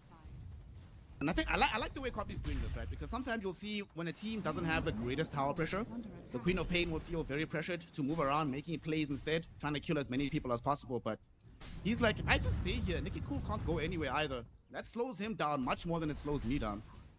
I've already done what I needed to do for the early game. Top lane is fine again because for some reason Dark Lord has a 1k advantage over the Bat Rider, so it doesn't need help anymore despite Radiant's him bottom dying like tower is under attack. 3 times there. Bottom lane is fine, mid lane is fine, it's all Dire's top fine. tower is under attack. Radiant structures are Have 15 seconds until Chaotic Offering is available. We'll see if they want to defend this. Immersion they is do. here as well. They do. Dire's They're setting up for this one. Immersion still doesn't have the level 6. Shackle will connect immediately on top of him. Gets speared to the trees. Will come out and kill him quickly inside the arena. Nesphere is here. Chaotic Offering now available. Gets dropped down. Alberca also finds a lasso onto the Lich. Eki's the first one to die. Egg is going to follow him into the grave. is under A attack. double kill for Nesphere. The tier 1 tower is protected. Power Rangers show that they too can fight back in this early game. You have to put some respect on the Fatal Bonds Chaotic Offering. Like even without the Magnetize, it's a lot of damage. Radiant's middle tower is under attack. Radiant's middle tower has fallen. You know how upset I'd be if I was Dark Lord in this game? Be like, for the love of God, there are other lanes, y'all. Do you know that? Jeez. At least he's gonna get a free kill here. As till the end. Gonna be like, buddy, you know, sorry for being in your face all the time. Here's some free rolls. Much appreciated. And Dark Lord saved all his good shackles for the previous game. Now he's out. I'm not sure if we've seen a single one. We did see the one. One of Immersion's death did come from a shackle, but not that big a deal. It's Eki. Finds a snowball onto Nesphere. Do they have reveal? Of course they do. And nobody is nearby. to save the Templar Assassin, so she is going to die. Killing spree now for Copy, making another rotation to open up the tier 1 tower for his team to claim. Bottom tower is under attack. And these PIPSQUEAK rotations, they're so crisp there. It feels like it happens so rarely that they try to go for one and it doesn't work out. It's like they just wait for the perfect time. I wonder who calls the shots. Like, ooh, this is the time, let's go. Definitely not Dark Lord, I'll tell you that right now. Yeah, he's still in the laning stage, even if it's 14 minutes into the game.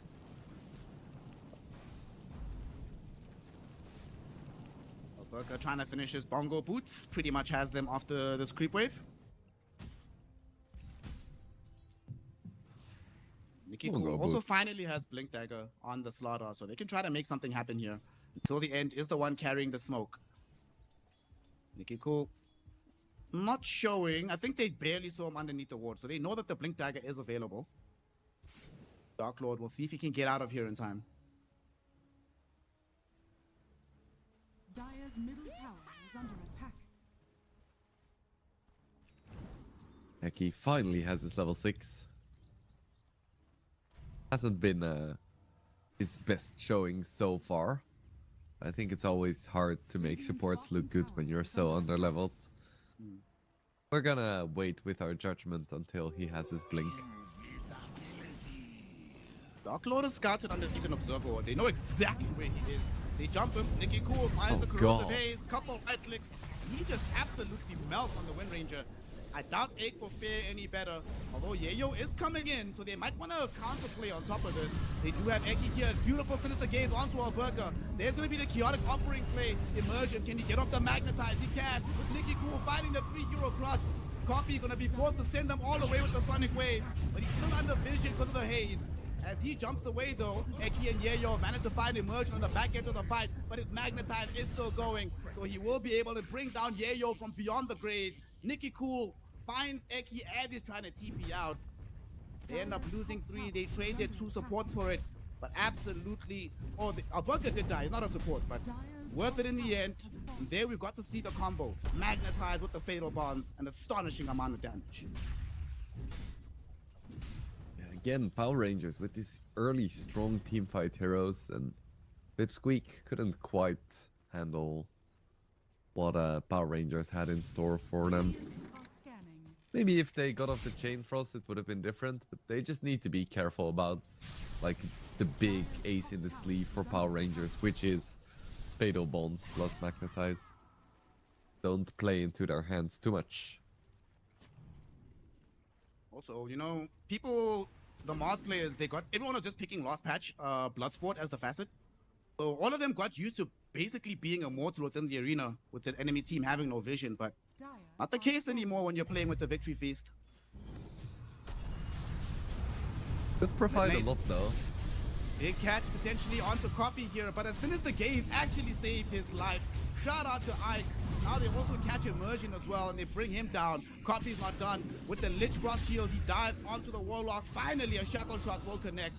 That enables them to find 3 heroes, and they draw the line immediately towards the Roshan pit. They want to grab the first Aegis before the TA does. Wow. They don't have the best Roche lineup. I guess they just have the Tusk. It's gonna be enough.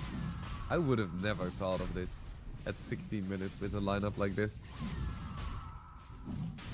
But again, it's like they just lose a fight, but they don't lose focus. They don't lose that gusto. They find 3 kills, immediately go to Roche, and they turn losing a fight into an advantage. Immersion jumps into the Roshan pit with the Magnetize going. Nikki Cool found a very big crush, but both of them are going to end up dead. They didn't have the Fatal Bonds, they didn't have Nesphere there with them. Now Alberca is also in a very awkward position and at least lasso up Egg. But he is dead, and Nesphere, there's no blink available on the TA, but the ice shots don't connect. And they have enough blink daggers that they might be able to chase regardless. Snowball forward, there's the tag team activation. Spear back towards the tree. Nesphere can do nothing about this. Will at least try to kill Eki, but it will not matter. Copy gets himself another kill, and now they found till the end as well. But he's in an awkward position, and you mentioned it earlier. Does have the trump card now of the chaotic offering. They realize that and they will back off, happy with the gains they've had so far. I think that was a very good showcase of Victory Feast. After the Roche, everyone was so low on PIPSQUEAK, but then they get the arena out, they get 2 kills, and like all of their team just heals back up to full.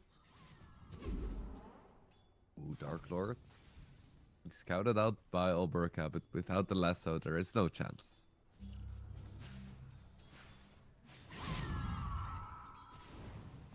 One of those plays that they made right now from Power Rangers that if they'd made that play maybe 3 seconds earlier or with the whole team together, who knows what could have happened. But like you said, PIPSQUEAK are not losing concentration and focus. Bottom tower is under attack. Also, really shout out to Aikman. This Lich has been actually playing some Dota. Dire's bottom tower Yeah, has fallen. insane. Like, where was this hero? Like, he now has the blink. So now we can start judging him. Look forward to it. Before it was results pending, but now we actually get to see it properly. Vessel now picked up by Immersion. As you see Yayo, I really like the fact that he bought the Spear of Mars upgrade. He's gonna die though in the mid lane. They can commit the ultimate for this. I don't know if that was necessary, but I suppose you wanted to Sends a also message. push the Ooh, tier 1. That's fair. Under attack. Hello, sir. Please be Okay, careful. he's alone though. His team is trying to head towards him. The snowball will expire though from Eki. They'll immediately just go back. But they're gonna connect in with Nesphere. They have the numerical advantage right now. They want to turn this around. Dire's middle tower They go forward. Copy. He gets caught by the rolling boulder of Immersion. Now the follow-up is there from Nicky Cool. A couple of right clicks. They've taken away the Aegis. Chain Frost bouncing around. Gonna connect Lot of properly onto damage. Nicky Cool, but he survived most of it. Eventually, though, he'll die to Dark Lord shot, long-range sharpshooter shot as he brought in the big hit. You see now till the end, caught with the shackle shot, he'll end up dead as well. Double kill for Dark Lord. Nesphere trying to throw back the right-click damage onto Eki. Almost killed him, but Immersion looking towards Copy now. Drop the Magnetize. They push him back though with the Sonic Wave, and that will lead to the death of Immersion. He is dead. Power shot misses Nesphere, so he'll be able to blink in a moment. But no, his blink is still on cooldown. His blink is still on cooldown. He's dead. They found him in an awkward position. Dark Lord found him with the shackle shot. Copy had the right click damage. And that's a double kill for the pull-up. A massive team fight victory for PIPSQUEAK. And in the end, the only real casualty of this war is the Ache Lich. You'll definitely happily sacrifice an Aegis for a team fight like that. That was a 4v5 as well. PIPSQUEAK, their in-fight execution is something else. They're just so patient with their spells, and Power Rangers, they stick around for just a little bit too long. They don't have their explosive combo anymore, and they just get torn apart, slowly but surely, by PIPSQUEAK. I bet you till the end wishes he didn't up that chaotic offering now. Yeah, for sure. You have a pipe now, though, and it's just a 4K lead. Like, it isn't the end of the world by any Dire's means. middle tower is under attack.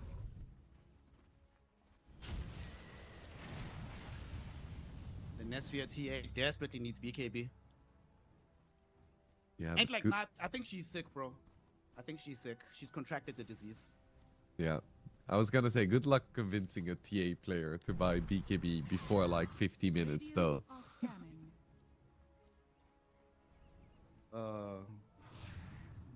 One more item syndrome sucks. We've all been there, Nesphere. He is standing underneath an observer ward, so needs to get out of the situation. Eki was heading over, but the TA gets to safety. She'll be fine. To be fair to Nesphere, do you think if she gets jumped by anyone and her blink gets cancelled, that she's gonna survive if she presses BKB? Radiant's I highly top doubt tower it. is under To attack. be fair, that is a good point. She might just die heads up here. They're trying to bait with her. The team is coming behind, but it's too late. She's already gone.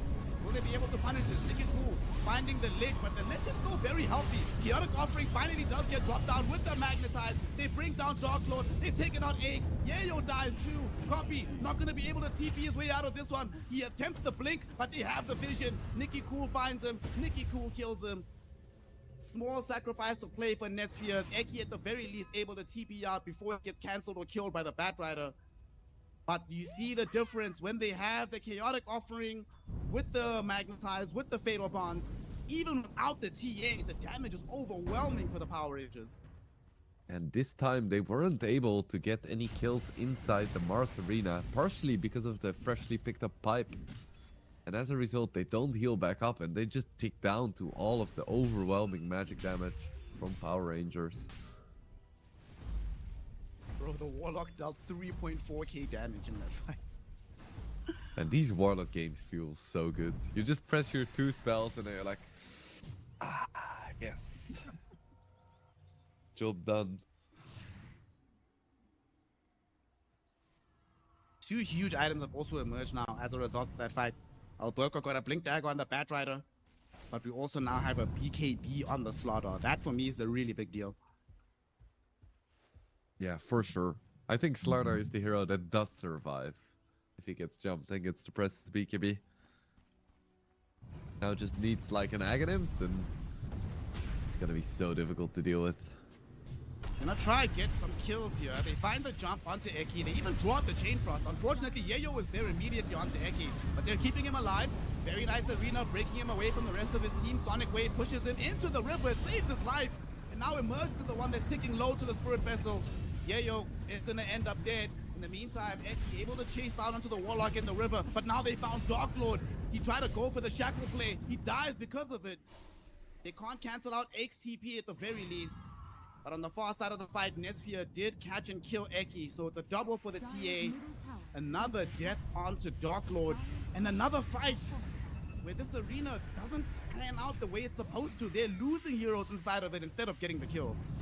And Nesphere is going for a BKB now. It's just gonna get harder for PIPSQUEAK.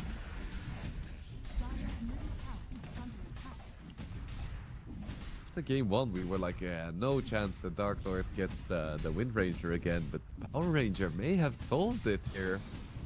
Tear Spirit plus Bat Rider. Still, Dark Lord is somehow top net worth, even though he dies like every fight, died like 5 times in lane. I don't know how that works, but still, Power Ranger is winning the fights. They need like a BKB. That's part of the problem is they actually have no sustain on their lineup, right? If the Victory Feast doesn't come off clutch, there's no aura items on the Mars, there's no Greaves or something on one of the supports, there's no BKB on the Wind Ranger. So if the jump actually comes through clutch, there's pretty much nothing you can do. Yep. And now it's gonna be a Roche for the Power Rangers.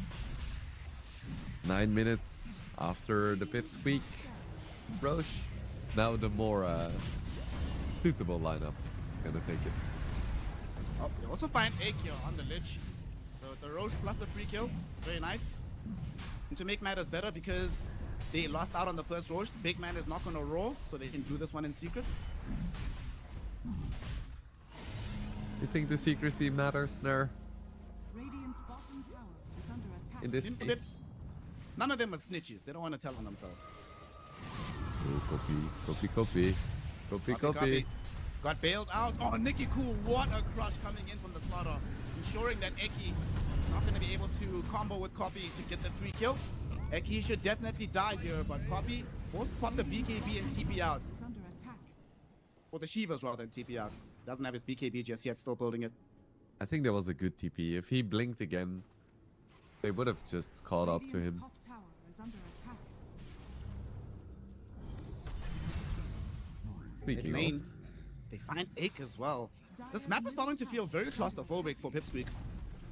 Dire's middle tower yeah, they can't has fallen. really take the big team fight, and now they're also just getting ran down. Dire are scanning.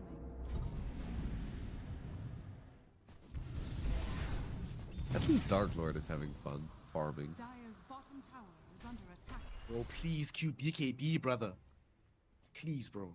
Nah, he's chilling. BKB, what is that? That doesn't give that much damage. You know what? The argument that somebody made to me is just convince me to start buying BKB when I was playing carry, because I also used to always be like, but I want more damage. And then the person was like, all right, when do you do more damage? If you can survive for 10 seconds, dealing 50 less damage, or if you have plus 100 damage, but you die in 3 seconds. Snare, like, my bro, okay. can you stop using reason? That doesn't make sense.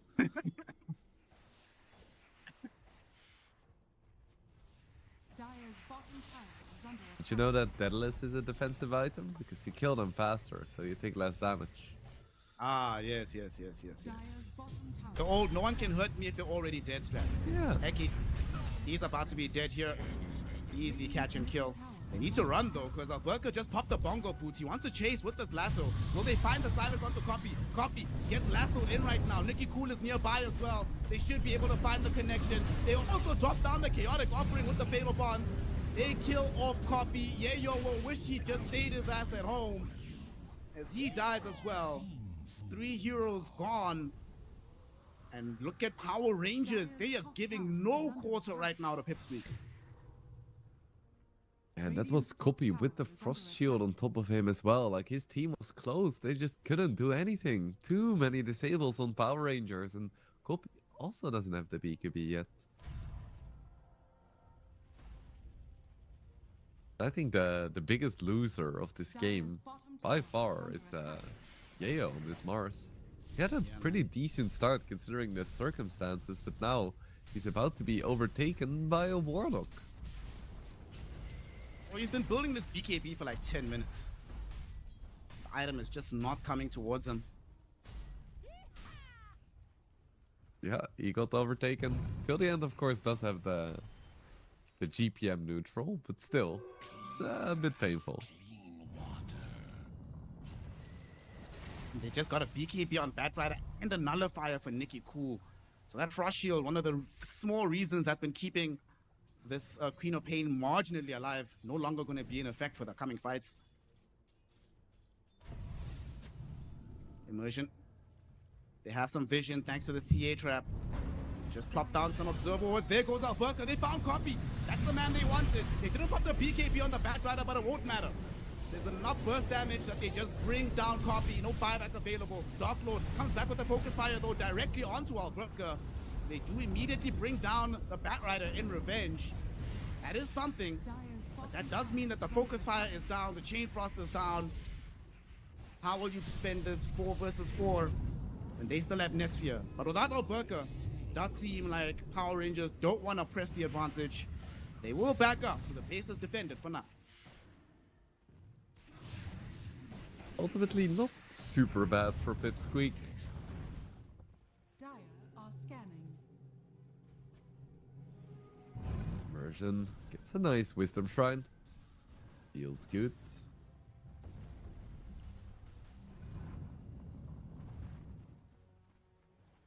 Until the end, is going for an Aghanims, and actually, he has a reasonable chance to get it. This is such a dream Warlock game. Involved in 25 out of 30 kills, getting the GPM neutral, almost level 18. This is the good stuff. That is good for Warlock. And life gets even better because Alberca is going to be able to pick up the shard. So when you're playing the Arsonist facets, this shard is obscene. It's really, really strong in these fights. And it feels so good not having to buy it. Just arrives in your inventory for free. Finally! BKB for MOUZ, thank God. Now we can finally play the game. Somewhat. No, he still might not win the 1v1 against the Warlock. Maybe the Earth Spirit. Dark Lord. Almost got lassoed in the mid lane. Does manage to avoid it though. He's chilling.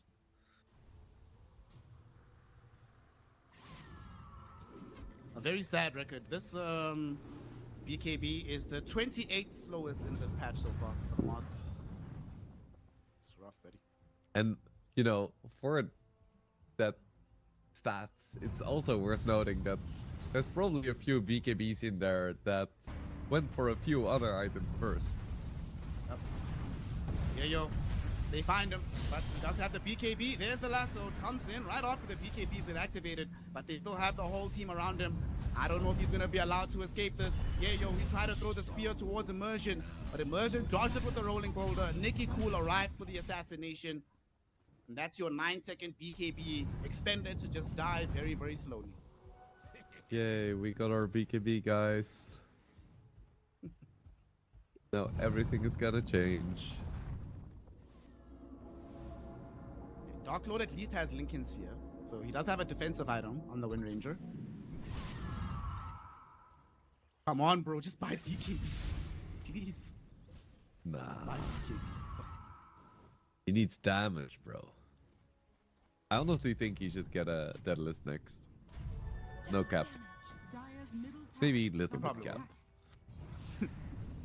Probably will. He'll need it sooner rather than later because they're already in the base. Looking to get a first set of racks. Banner drop down. EA melts through the tier 3 tower, melts through the range barracks. They're going to be forced to pop the fortification. Radiant's bottom Still tower 20 is seconds under without the Lich. Dire's middle I think you just have to sack these. It's too dangerous to fight into it. Yeah, they're not even trying. Dire's middle You have the banner, you have an AD, TA. Like, no, thank you. I'm good. You can have the Rex. Radiant They are do get the BKB on copy though, so that's the exchange that they made. Copy was out on the map farming all the way down bottom by the wells. Does now have BKB. Wind Ranger has Lincolns. They have defensive items. And there's also no ages to be playing around with. Big Man's going to be dormant for a while. So there is some opportunity to make a play. The only problem is they don't really have vision. They got a gem on the Warlock earlier. And they've been taking away all of the PIPSQUEAK wards around the map. So I don't have no idea where this is going to go even with the smoke. That's what I get for praising their rotations, you know? They might still find something. They get some nice vision at least. They can get the jump on TA or Warlock. The thing I said in the draft is still true. It is just very risky, because jumping a hero also requires you to be close. And then you're super vulnerable to the rock. Gonna re-smoke. Nicky Cool, he breaks the smoke. He actually finds Yayo first. At the same time, they're jumping onto the Warlock. They want till the end, and they are gonna get him. He dies first in this fight. Nesphere, BKB active, trying to fight at the top. You're not gonna be able to. His Dark Lord gets jumped by Nicky Cool on the backline of the fight. The magnetized damage. It's too damn much. You killed one of our team fighters. The other ones are still very strong. They lose Dark Lord. They lose Ache. It's a double for Nicky Cool. Dark Lord, for the love of God, please buy BKB. Yeah, you would think that would help. They got the jump on the Warlock, which was nice, but then the arena and the spear didn't really do that much from Yayo. It was hard for Dark Lord or Copy to really move in these fights. Gonna be the third Aegis. Going away. Power Rangers this time.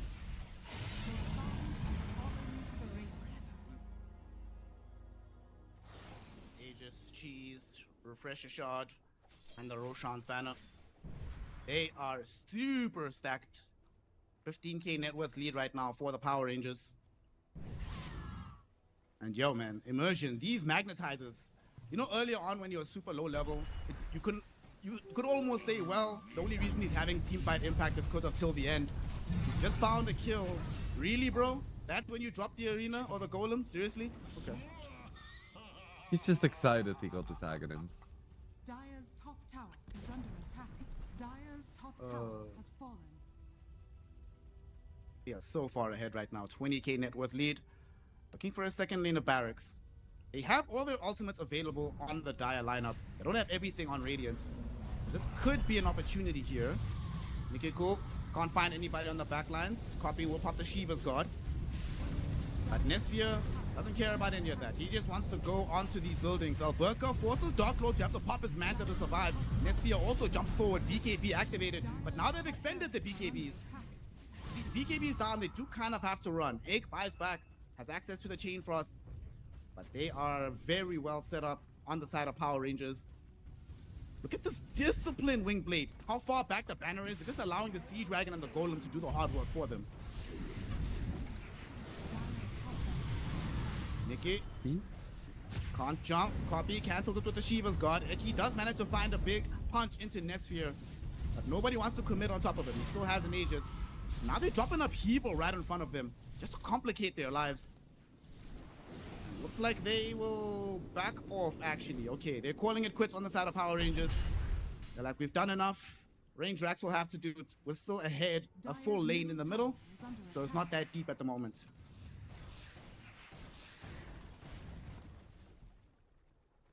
$21K gold lead now, and all of the Power Rangers heroes are just creeping up in the net worth.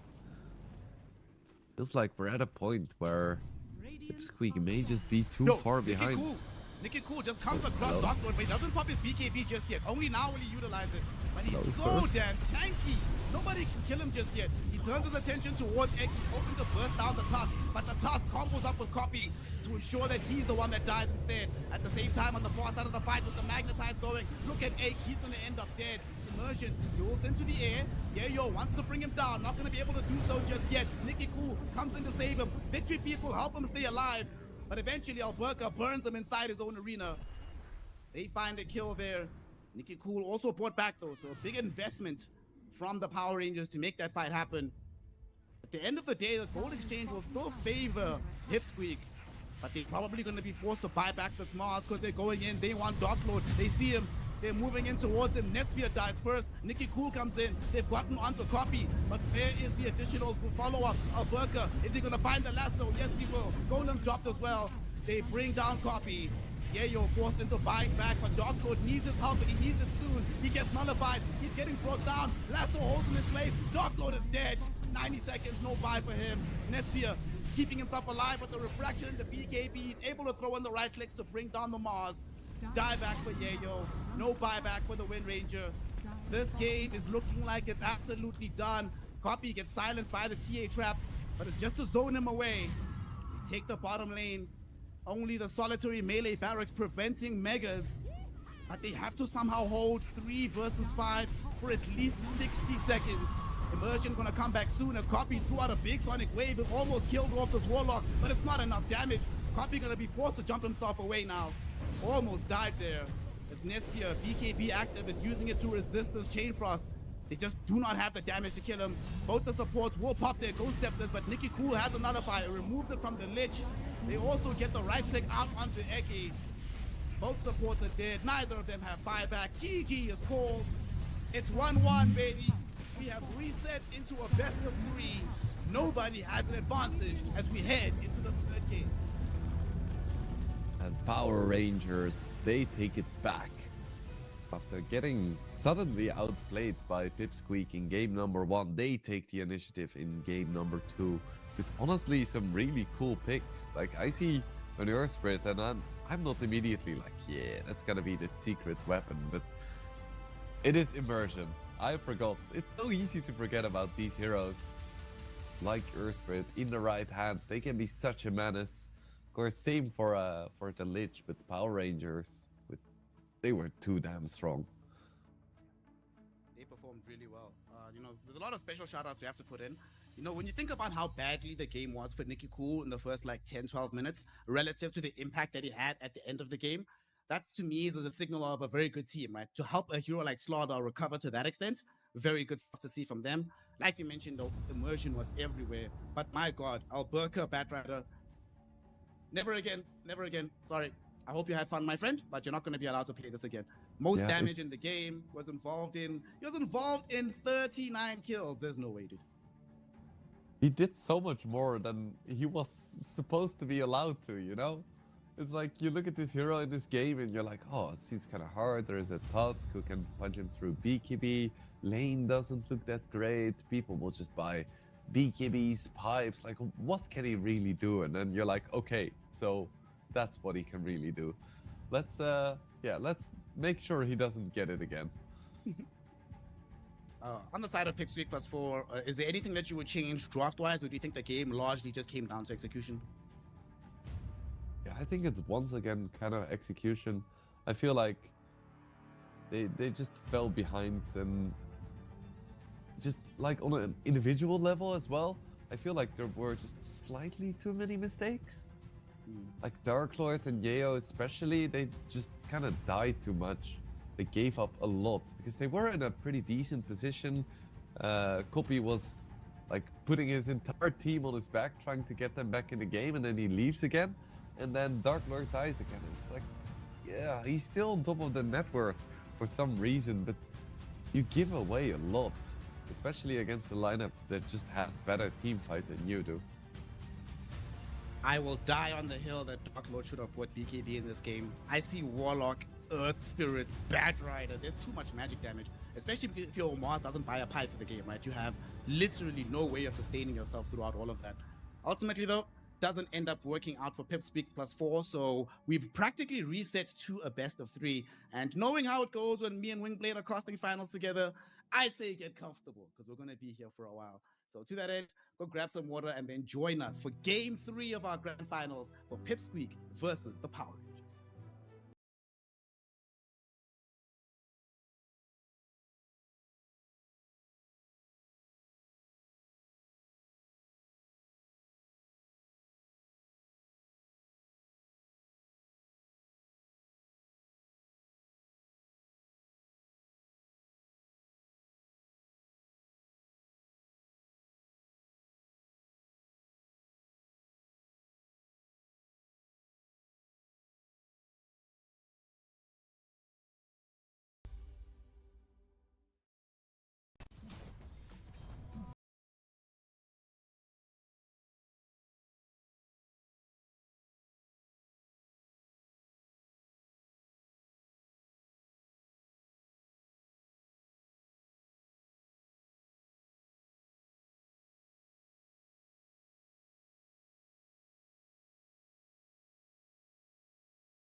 slippery heroes and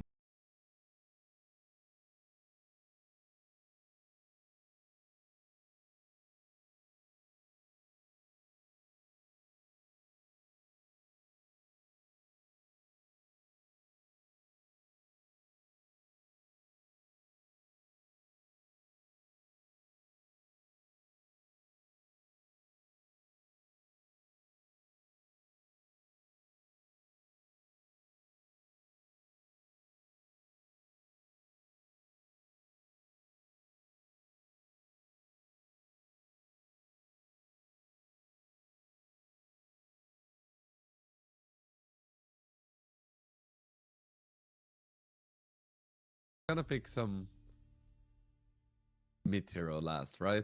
Because they have the Undying Razor lane. Two chunky boys. Doesn't seem fun to play against. Or any hero. But Power Rangers, they could pull a sneaky and just pick a ranged hero as an offlaner. Go double ranged against Razor plus Undying.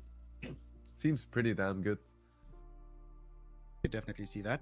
Would be nice if Alberca could just play the Bat Rider then, but it's already been taken away by PIPSQUEAK. They don't really have easy ways of dealing with the Tombstone, right? Not currently, no. What would be the pick? I would love to see something like a Hoodwink. Hoodwink offlane. I know, it's unhinged. But I think not the craziest thing I've heard, man. Crush the lane. You have another like follow-up. I don't know, it seems nice. Just any kind of ranged hero with good laning presence. And I think Power Rangers win this game. They're burning through the reserve time, thinking about which pick to try and deploy here. They're probably having the same conversation as what you're having. What do we actually put into the offlane? Do we finally pick up the Hoodwink offlane? No, we go for the puck first. Okay. There's the Huskar van. I didn't even have to say it. You knew it was gonna happen. I must say, this is a fantastic game for Puck. Like, I'm looking at this output from PIPSQUEAK. There's no instant catch. The damage output that they have, if they catch you, yes, they can kill you with the Bat Rider having a lot of damage, but if you're not just sitting inside the Firefly, how do you actually kill those Puck? It's gonna be really hard for them to do. Also, very nice to have the leash up into the Stampede. No way to get yourself out of that one. This PR draft looks nasty. I'm a little bit worried about the Slaughter offlane though. Oh, he's getting cooked, man. Razor Undying into Slaughter. Yeah, oof. Maybe they want to switch it up and put the Slaughter carry or something just to try and avoid the horror show that lane will be. Honestly, Slaughter carry ranged offlaner. I think it's the play. I think it's the play.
just avoid. Oh no, it's banned.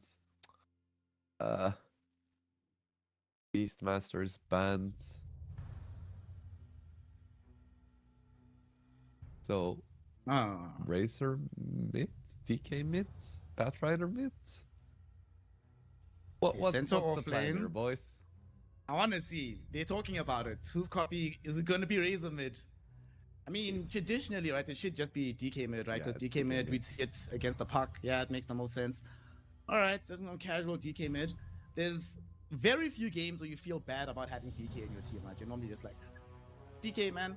Got a solid laner. He's going to be able to scale throughout the game. I think actually, in retrospect, looking at their scaling damage, I think the DK is excellent because they were going to run into damage issues as this game went on and on. So the Dragon Knight does help them fix that in some regard. The question is it good enough? Do we believe in this DK in the mid lane to go up against that nasty draft of the Power Rangers? I still favor this Power Rangers draft. I think DK is a very good pick here. I didn't even consider it, but it's good against puck. Doesn't care that much about Slardar. Buys a BKB reasonably quickly. Can man-fight Shadow Fiend. Looks very good, but overall, damn, this Power Rangers draft, man. Scary. I do think another problem they're going to have to run into if the lanes don't go, they just need to go okay, but if they lose these lanes to Power Rangers, like the pace that can be set with Slaughter Puck just going from lane to lane to lane to lane, creating havoc, putting out a lot of damage in the early game. One nice thing though about the DK is now you have two sources of damage reduction on the Shadow Fiend, right? You can breathe fire him and you can hit him with the static link. So he needs, this is one of those Shadow Fiend games, you can't delay the BKB too long. You have to get that ASAP on Nesphere. That's a funny joke, Mr. Carryman. Going quick BKBs. Come on, we know better. This is a late BKB game because you need to deal damage first. Okay. I mean, he doesn't need to do that much damage. He has a Slaughter to amp his damage for him. So he has the latitude to buy BKB. Every single damage item you buy gets amplified, so it has more value. Crazy. Crazy how that works. Well, we're gonna see if it's gonna work for him here, or if he's gonna do the Dark Lord and just eschew buying BKB entirely. As we get into game 3, the winner of this match will be on tournament point. So this is one of the crucial games that you need to win in these best of 5s.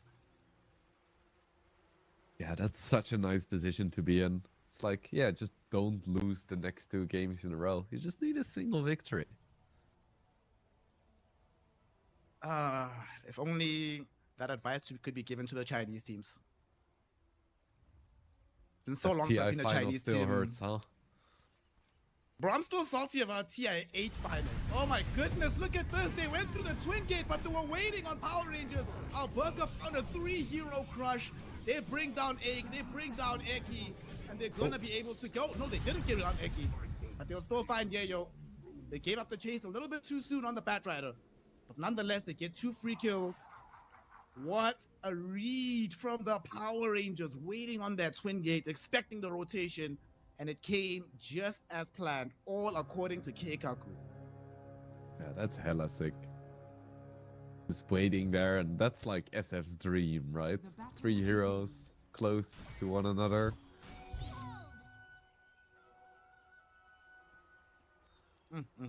Triple bounty for PIPSQUEAK though, so it's even. All of a sudden, just back to even. Yeah, Kappa. I miss Kappas. I feel like people don't really Kappa that often anymore. Yeah, we're in a bit of an evolution period in the meme game of Dota 2. There's not like, we don't have unified memes like we used to during the Kappa days. You used to have like Kappa, Forehead, Ella Giggle. That's the good stuff. The Pepe hands. Oh, good times. I even still have a Twitch emote of my own, like the Wingblade Pepe hands. That for me was one of my favorites. Pepe hands is amazing. Yeah. It just, oh, it's so relatable. You feel like that. We've all been there. We're just like, oh god. I think maybe that's one of the reasons why Dota is such a great esport to watch because pretty much everyone who watches Dota plays it, and every situation that you see, even the most pro players go through, you're like, oh yeah, that's very relatable. I've been there. Yep. When you see RTZ clipped for like the 6th time in a game. You're like, yeah, man, I understand. It feels bad, man. Also miss the days of like Envy and RTZ and all of these players with so much character. The EE 50/50. Yeah, we have a not that it's a bad thing, but we have a lot of good boys in Dota now. You know, don't have any rapscallions left in the game. Oh, well, that's a statement, sir. Not sure if I fully subscribe to that. Okay, we do have some. You know, we've got your MOUZ and your 9 classes. They're still around, but not to the same degree as it used to be. There are quite a few teams that I actively root against. I'm not gonna say which ones. Okay, you'll For tell me on sure camera. they do exist. But yeah, we don't have the FNs and the chappies. FN and Chappy, yeah, that was some toxic gameplay right there. Good God. Or do you remember Iceberg Navi? How toxic that team was. Iceberg, what a guy. But we still have the Parkers. We do still have the pockets. We do still have the pockets. Absolutely legendary. Like after 4 days, just getting benched in the middle of a tournament. Oh, that's some juicy content.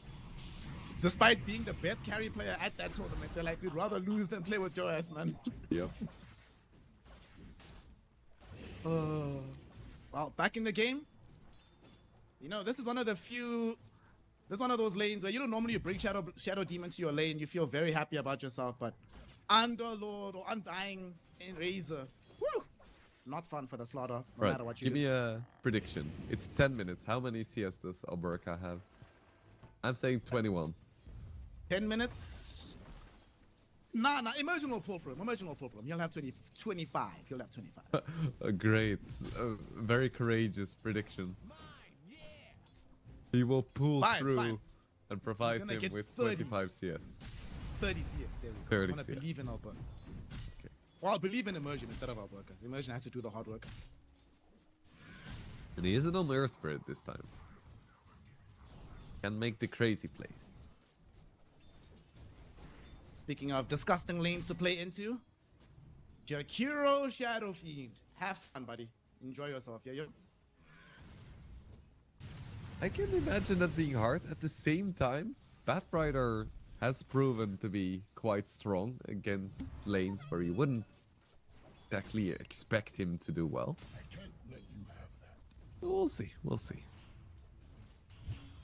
So this lane matchup used to be very DK favored back in the day. Does it still maintain that parity between the DK and the puck? Yeah, I think so. He doesn't even have to put points into Dragon's Blood anymore. He just passively gets it, so puck doesn't have enough harassment. DK has more damage, has better animation. So it's just a free lane. And it's my boy Kopi. Of course it's a free lane. Copy. What a guy. Very friendly in real life as well. Very friendly on the internet as well. Just very friendly in general. Oh, Nesphere. Some danger here. It's gonna get hit with the hoof stomp. Eki putting in quite a bit of damage. 5 stacks of the napalm. Look at Nesphere. He's gonna die. Eki Batrider, baby. It's like you were just saying. Batrider has a propensity to just turn these matchups around. And all of a sudden, it's Nesphere fearing for his life. And what'll happen when he respawns here? It's like you have the monocle and you're like, oh, this seems like a difficult lane for a Batrider. Yes, yes. The theory supports this. And then suddenly someone oversteps, they get napalm, they get knocked back, and they just die. And you're like, oh, whatever. Bottom tower is under attack. Well, I might have to revise my CS estimation of Alberca, given where Dark Lord and Ake are playing. They're just gonna deny them this lane. The laning phase is already over. 3 minutes, and somebody needs to calm down. And they are gonna bring the Jakiro till the end, makes the rotation. They will find Dark Lord. They did mess with the dual breath though, so he's still running around with very high movement. Ake putting pressure onto Alberca. Alberca on the slaughter needs to watch himself. He did find the crush. Dark Lord, 1 second to plasma field. It's not enough range. Alberca gets away till the end. Will he be able to bring down Dark Lord? Yes, he does. Ake now 7 at least seconds hoping for for decay. revenge. He needs decay. It's in 5 Three, seconds. It'll probably be good 2, enough. 3, 2, 1. Not enough. No! Alberca finds him with the crush in the right click. And they get the hard punish till the end. Came down, made the correct rotation, salvages the laning phase for the Power Rangers. We agree that that would have been a triple kill, right? If he had the decay. Not sure. It's only level 1 decay. It's only level 1. I don't It know. would I have don't just know. exploded. Like their PCs would have just gone boom. Oh man. Well, Dark Lord's not going to be happy with that one. Yeah, poor Dark Lord. We were so impressed after game 1. Maybe it kind of jinxed them. Sorry, that's our bad, Dark Lord. We'll never praise you again, bro. Maybe the reason why Kopi is playing well, because I've flamed him ever since he was a little boy. And now it's like the reverse. Top lane. They're going on Yayo. And they have more than enough magic damage to just rip through him. He attempted to TP out. Unfortunately, Eki was going to get some vision out. And he planted it just in front of the rune spawn. But as he did so, that's when the gank came in. Nicely done by the Rangers.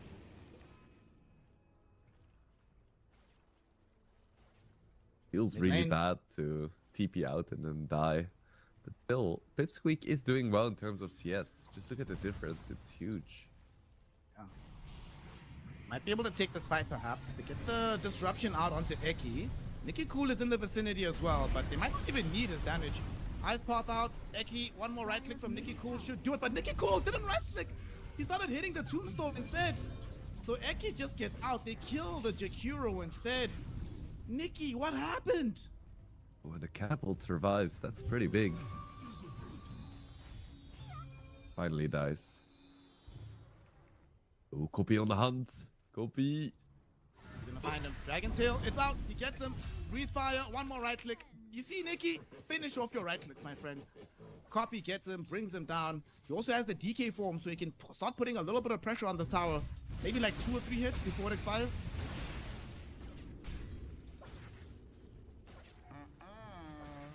Good start for the Squeaky boys. It's the power of having strong lanes. Dire's bottom tower is under attack. Dire Our are Rangers. Burka. Oh, Burka's in Burka. trouble. He's so dead. He's so dead. Like, wow, he's dead. Maybe Well- 21 was optimistic. I was about to say the same thing, that maybe we're overrating what's gonna happen to Alberca here. He's not getting those numbers. 7 minutes and he's at 10. Radiant's top tower is under attack. Dire's bottom tower He's is also under about to attack. lose his tower. Dire's They need to try to do something to defend this, but it's too difficult. Nobody can TP onto the tower itself. Like, the puck does have ultimate, but doesn't want to take this kind of risk. So it looks like we're going to be getting our first tier 1 tower. 9 minutes. They'll try to push it in on the next wave. Ooh, and Kopi is going for Armlet first. No Blink first or anything. No Mage Slayer, he just wants to punch people. He does have a Centaur, so that's gonna help with his mobility. That's nice. I'm fine with this. Allows him to scale a little bit more so he can actually, you know, be farming faster right now. Have more presence in the fights. And I do think they need more... Dark Lord can't scale this game alone. They will need the help from Copy to also put in some right click damage. Dire's bottom tower is under attack. There goes the tower. Dire's bottom tower has fallen. Okay, look at it this way, bro. Look at it this way, right? Look at it this way. Now that they've taken the tower, the creep wave is going to be meeting by the tier 2, so Alberca has more space to get CS. Yes. Team Quail Yes. out onto Eki. He is almost certainly dead here. He's inside the macro pyre for a moment. He does manage to escape it. A couple more right clicks is all they need, but there's the stampede. Eki survives again. That's the second time this game he gets away from certain death. Potentially, do they kill the puck? No. Puck does get out. In the meantime, though, they caught up to Immersion. Copy able to finish him off with the DK form. Oh, till the end. Having his damage drained away, Dark Lord gonna be able to kill him. That Jack died extremely fast in that moment. Dire's middle tower is under attack. The tower is gone. Really strong start for PIPSQUEAK. Only the SF is doing well. Dire's middle tower has fallen.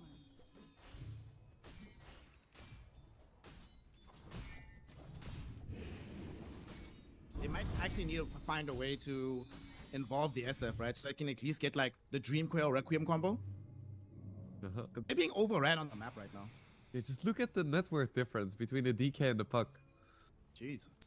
That's double. Oh, God. Instead, DK is now in some action. He needs to get out of here, though. Ice Path catches both him and the Undying. Ake is going to be the first one to fall.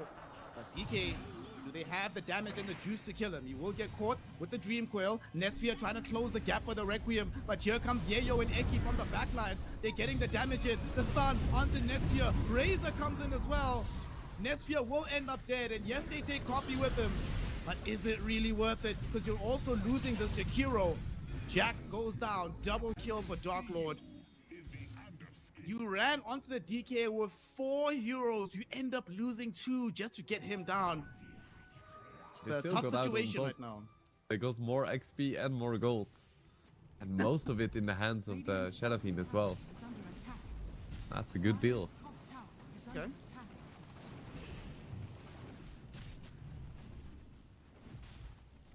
SF though, can't afford to die again. He needs to make sure that he keeps on top of his souls. And he might die again. Look at this, they still... Oh no, this is terrible. Stampede, they get on top of him. They're not going to be able to find initial stun because of the Requiem, but he is dead to rights. Getting his damage drained away. Shadow Fiend's worst nightmare into the Razor. Yayo finds the stun. They do kill the Razor off though. It's a carry for carry trade. Ike ends up dying as well. And now these 2 heroes, Eki and Yayo, are so low on the HP. Alberca will have Slithering Crush available. He just can't close the gap. But Nicky Cool coming, finds the Dream Coil under 2. They're both dead. Ice Park will be there. The Corrosive Haze just to make sure they have the damage. And they end up losing 4 heroes on the side here of PIPSQUEAK. What the hell happened? That was gorgeous. Just the way that they played it with the Shadow Fiend was so nice. Nesphere just getting the ulti off while the Stampede was still on, so everyone ran away so fast and getting the triple raise. Power Rangers, they're so back. I don't think it's an exaggeration to say that this is... In this tournament, let's be honest, it's been a lot of stompy matchups. This has been the closest series we've had so far. And I'm glad we're seeing it in the grand finals. For sure. I mean, that's what you get. I don't want to beat a dead horse, but us on the mic during grand finals equals good match. Tier 1 tower top Warfall, taken out by Copy with his DK form. However, we do now also have a Witchblade on Nicky Cool, so some of the damage issues they were experiencing from the puck at the very least not going to be there. Everybody else has certainly been contributing their part. And Puck is catching up with the DK. Still can't believe he was being doubled on net worth. That was crazy. And a single fight without Copy and all 4 of his teammates die. You know that community meme when Troy walks in with the pizza? Yes, yes, yes. I feel like that's Copy. Ooh, triple bounty. Very nice. For many years, my friends would give me grief that I reminded them too much of Abed from that show. Well, that's the biggest compliment you can get, right? It's like Yes the only and no. Yes and no. genuinely good person in that show. Shout out my boy Abed. Till the end, he's gonna smoke up with the crew. They're gonna head on over with Nicky Cool. Wants to be able to reveal this Switchblade. Unfortunately, they're gonna arrive too late to catch up to the Undying, who's gone through the Twin Gate with the DK. They're not gonna find Yayo. There's no Observer Ward left behind on the Twin Gate, so if they want to take the risk, they can try to take this adventure. And they're thinking about it. They're gonna do it on this scan Copy. They know exactly where he's at. The question is, can they catch up to him? Looks like the answer is no. He's too close to the tier 1 tower. Not going to be able to close that gap. He will find Eki though. So that'll be something. He's like, boys, I found vision. Don't worry. I know where they are. Nice freebie, but probably not what they were really looking for. Still, it's nice. Oh, and Alberca went for the Midas. He's like, oh, my lady's so shit. He might Be actually in die trouble here. here. They get the stun on dead him, for he's sure. hella dead. He's Goodbye, underneath sir. the observer ward. You know, till the end came behind him, hoping for something, but they might get some revenge elsewhere in the fight. Beautiful 3-hero ice pop macro from till the end. Eki almost died immediately from this. Unfortunately, Nikki Cool left, so they didn't have the follow-up damage. So they end up just losing the Jakiro. Now Two for Kopi has the nothing. blink. Now he has the damage and the mobility. How is my boy Nice, Nesfer nice, doing? nice. Chillin', buying Manta. He just got his Yasha. It's flying out from the courier right now. An amazing Manta game. It's decent. I can guarantee you why he bought this Manta, alright? I can tell you right now, as the carry player. He wants to be able to... You can Manta dodge the initial cost of the static link, and you can Manta dodge through the breathe fire damage reduction, baby. This is a carry player mentality right here. Yeah, because otherwise he would have to buy BKB to make that happen. He's not gonna do that, so... Yeah, okay, I get it. I get it. If you're fast enough, you can also Manta dodge Hoof Stomp, and you can Manta dodge Lasso, right? So we'll I see don't if he think you thinks can he's Manta actually that good. dodge Lasso. You can just cancel it. Or the Well, that's what I mean. Like, animation. for a second. Yeah, you can animation cancel it. Gonna have a Dream Coil going out onto Yayo. They find the last two onto till the end as well, but Nesphia there with the Requiem throws back Eki and they burst through this Bad Rider. Copy now shows up, Blink Dagger revealed to bring down the Jakiro. And as they see this big bad DK, they don't really want the smoke, especially now, not with the stun onto Nikki Cool. The puck is down. Nesphia getting his 8 damage being drained away, his HP being taken as well. He'll end up losing his life. They do bring down the Centaur. However, they have nothing left in the tank for Dark Lord and Copy. Triple kill for this Dragon Knight. What a Blink Dagger reveal for him. Right after buying the Blink, he's already halfway towards having the Orchid as well. What a player Copy is today. Yeah, I love how he blinks in and he doesn't stun. He just starts right-clicking. He's like, I don't need to stun this stupid Jakiro. I'm just gonna right-click him twice. So then he still has the stun, but messes up with the phase shift. So he's like, oh, okay, nice. And then he just armlet toggles like twice. And then he's chilling. Feels so casual today.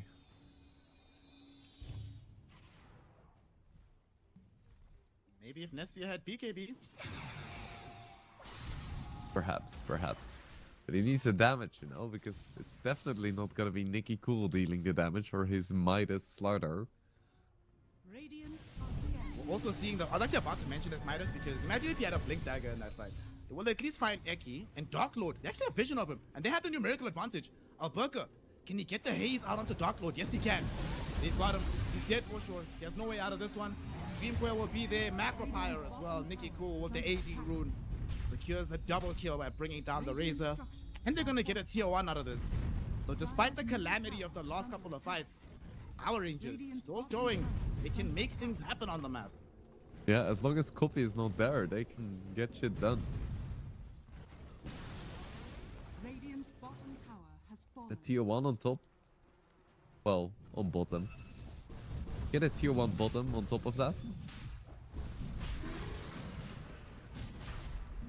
Again, PIPSQUEAK. They're gonna go for a quick Roche with a non-traditional Roche lineup. If Power Rangers knew this was happening, it would be very scary, but there is no coil, no macro power, or at least another 25 seconds, and Starter doesn't have a blink, so they feel quite safe. This is the longest Roshan ever, bro. My God. Wow. This is like, this Roshan was like a Final Fantasy boss. That took forever. Yeah. Finally, they do get it. Aegis onto Copy.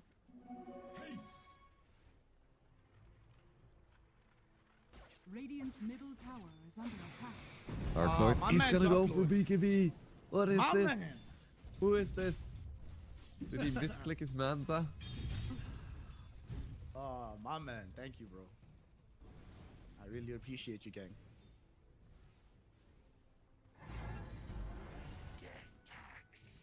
Razor is one of those heroes I fundamentally believe is unplayable without BKB. Must be bought on this hero. I've seen too many like Boots of Travel, Yules, Manta Razors who would not agree with you. Were those Razors winning? Definitely not. See? Dire are scanning. It's like the SFs that still buy Yules, Blink, BOTs, Oh, yeah. then spend their 15k net worth to one-shot a support, only to then immediately die. Good times, good times. And then instead of buying BKB, they're like, oh, the problem is I need more damage. Let me buy Ags, bro. No, next item is always Lincoln's. Oh, yeah. Linking it into Octarine, bro. Oh, classic. I feel like every single Dota player knows this frustration. Probably he's not going to frustrate his team because he bought BKB. Already has it available on the DK. Nice, nice, nice. And this is a DK who's 4,000 net worth ahead of this puck. Literally a full item.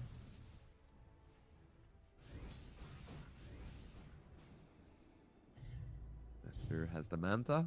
Hurricane Pike is next. That's gonna help a little bit with the Razor.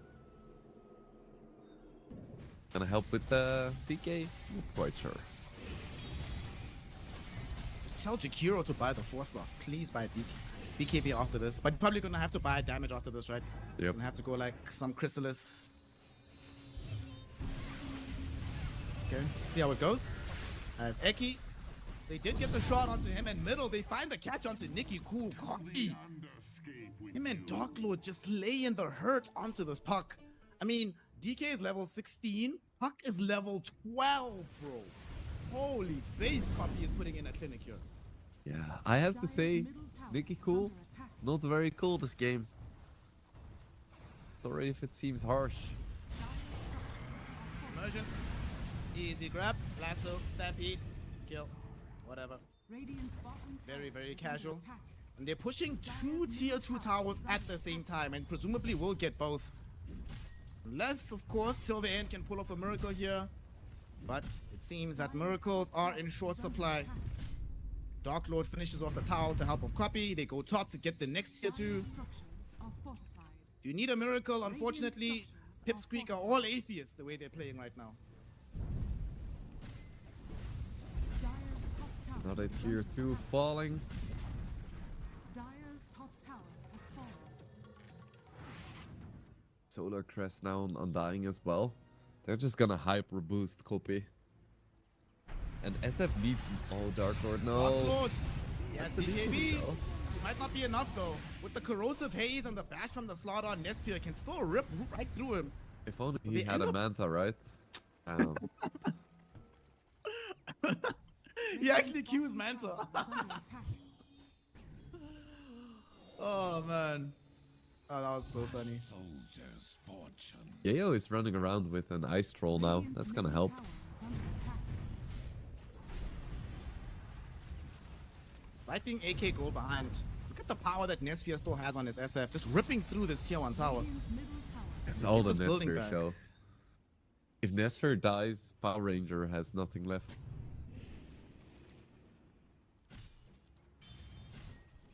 Radiant's bottom tower is Okay, under he attack. already has the full Hurricane Pike on the SF. We'll see what he decides to queue next, if he's gonna go damage or for the BKB.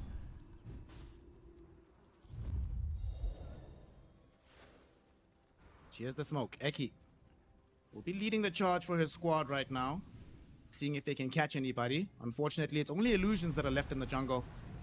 Power Rangers have already vacated the area. They sensed that something was up. Nesfir is very protected right now. Immersion sitting behind him to break smokes if needed. And oh, beautiful. Instant disruption. No hesitation from Immersion. Bails Nesfir out of danger. Eki is also going for an Orchid, so I really don't want these squishy Power Rangers heroes to have fun. It's not gonna do that much on Slardar or on SF, but Shakiro, SD, and Puck are gonna struggle with these Orchids. Radiant are scanning. Well, they did change their mind from the other Orchid. He went for AC instead on the DK. Ah, yeah, fair. He knows that he's the one who's gonna have to fight Shadow Fiend, so Radiant's top tower is fair under enough. attack.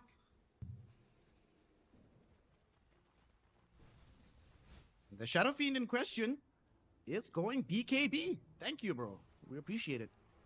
Crazy. I think with the corrosive haste, he's gonna be able to kill anyone except for DK.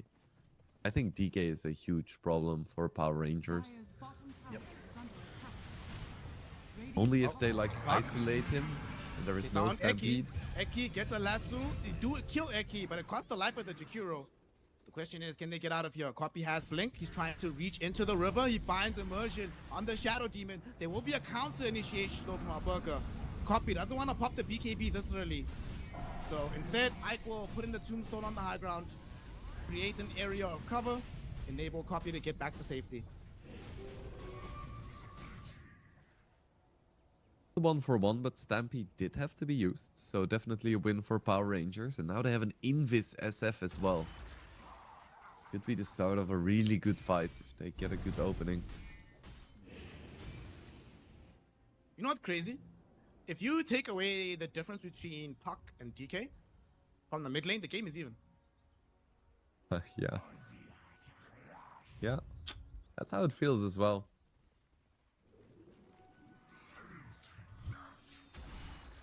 Ogre Frost Mage scouting a little bit for Yayo and the boys as Copy and them are smoked in behind. Immersion is not the target they want. They want a bigger one, but no, they blink in the wrong direction. Oh, hello. And Copy messed up the Dragon Tail? What's happening? Immersion 4 stops away from the lasso? What's happening?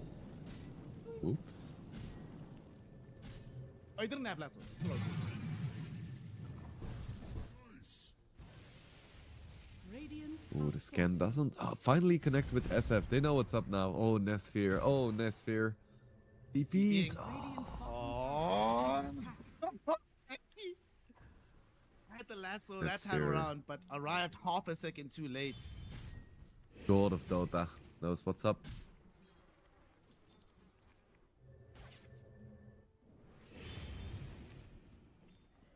Okay. Radiant's bottom tower And is you know, under with attack. how things have been unfolding, you know, with them being able to dodge so many of these fights from the side of Power Rangers, this slaughter Midas is starting to pay off. He was being crushed early on, but now he's surpassed the Centaur. He's catching up to the Razor. They might even kill the Razor right now. Darklord, stun, kill off. There's no way out of this one, buddy. They even get the Dream Kill out onto this Undying. He pops himself in the Tombstone, though, as Eki shows up, trying to get the lasso. Immediate disruption to give the salvation to the Jakiro. Stops himself into the low ground, does still end up dead. And Alberca, he's still trying to beat down this Tombstone. Eventually, though, Egg does come out.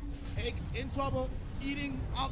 His life is going to be Nesphere, who also finds Eki. Now he gets a 4-star forward, looking towards Copy, who has popped the BKB, trying to TP out. The bash is not going to come in time from Alberca. So Copy manages to live, but Darklord, yet again, just dying so quickly on this Razor. Doesn't even have a moment to pop his BKB. I feel like he just he's doing it. I was gonna say he just needs like a casual plate mill. That's all he needs to survive these initiations, and then he can pop his goodbye. Ike. Nesphere. Ooh. Wow. Okay.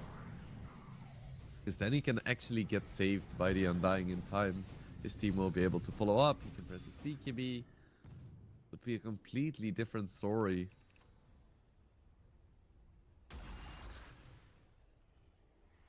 There's a Roche BKB up now in on 90. the SF.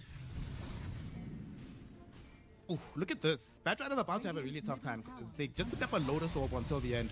So you have to, one support has a Lotus, the other support is Shadow Demon. How on earth do you play this bat and get the correct lassos? Yeah, you just need to surprise them. That's like the one thing you have. In the middle of a fight? Yeah, that ain't happening.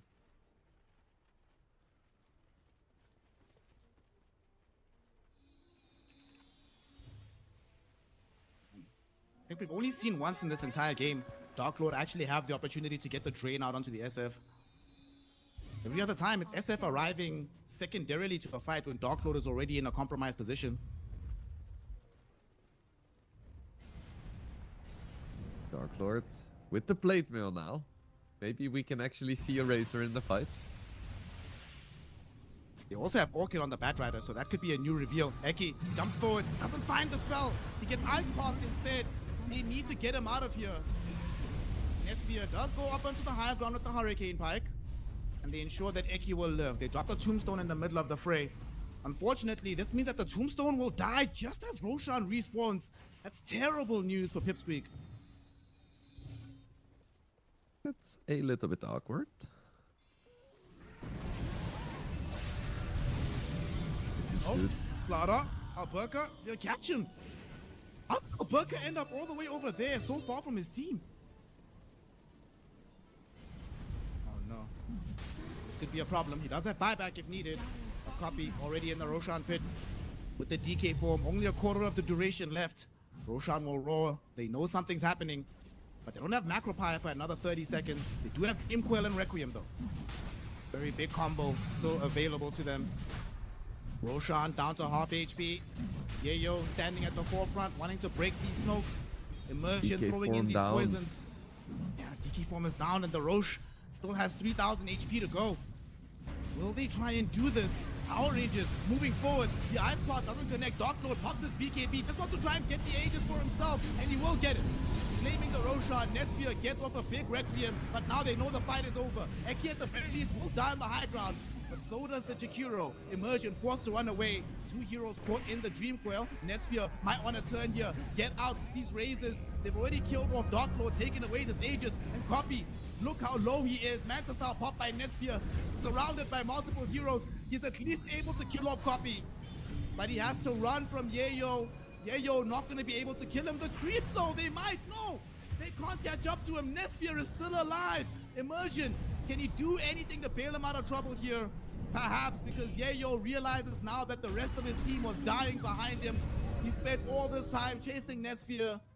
And it turns out he was just chasing shadows. It's a full-on team wipe. That fight started 5 versus 4, but Power Rangers still reign supreme. At first you think it's so over.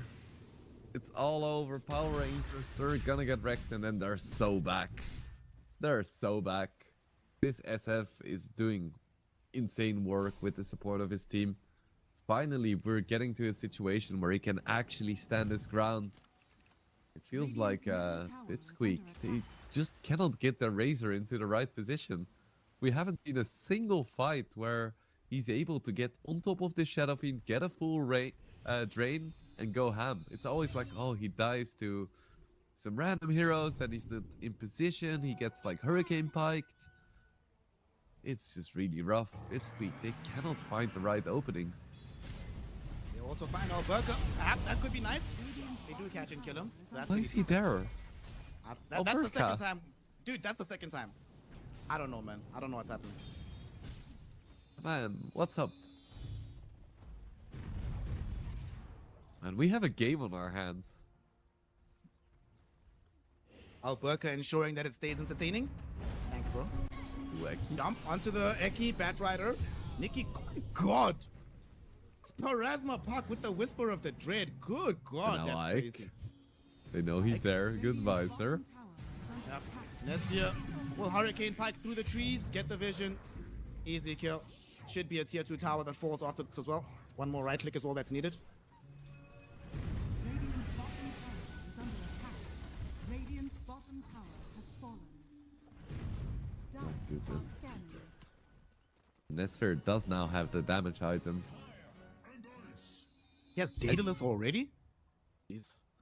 I still think Copy beats him in a 1v1 fight. Now he can actually stand a chance.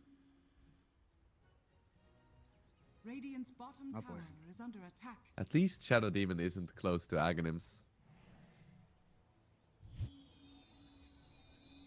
I'm still thinking about how do we involve Dark Lord? Like that last fight that we saw around the Roshan pit, he actually did get a little bit of the drain on Razor onto Shadow Fiend, but he's the one that had to run. SF was doing too much damage. Yeah, Should like never really be happening. the difference is he's running around with 170 right-click damage, and then he gets to drain a little bit. Well, Shadow Fiend's starting damage is 500, so he's gonna need a lot of draining to even get close to Shadow Fiend's damage, because that is not even taking into account the crit chance and the armor reduction. Also not taking into account the gunpowder gauntlet, man. SF is stacked. He needs like 20 seconds of draining, and then maybe they can have a fair fight. He does have a Satanic now, but his damage is still quite low. Eki. Free kill Run, onto run, Eki. run. Nah, he's dead. Sorry, bro. Sorry, bro. There's no way out of this one. And they pops the MP for that too. And they use the lasso. Both of those spells will be down. Dark Lord, please be careful, sir. We've seen this before. Okay. He starts running just in time. Does have BKB. He does have BKB. He does have BKB. He does have BKB. Okay, he's gonna pop it with the Satanic. Alright, he'll stay alive for now. Alberca's still trying to chase in after him and didn't run away. He stood his ground. Why would you do that, Dark Lord? Gets killed as a result. No buyback either for the Razor. Radiant's middle tower is under attack. This is Why did he stay there? it's a little bit problematic, Snare. Radiant's I middle think that's tower a set of is racks.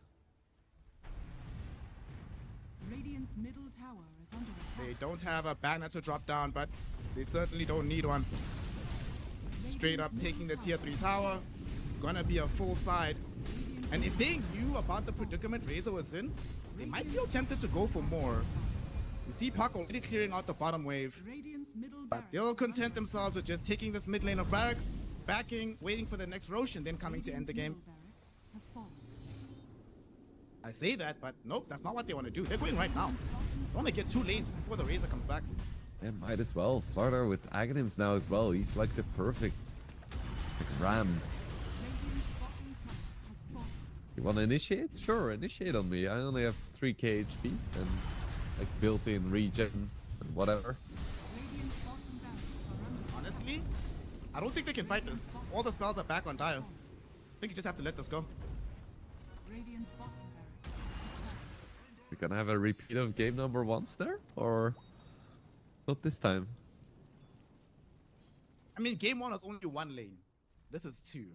Only is 1 like- lane. And they immediately took a fight right after. Now they lose 2 lanes for free. At the very least, they have to fight around Roche.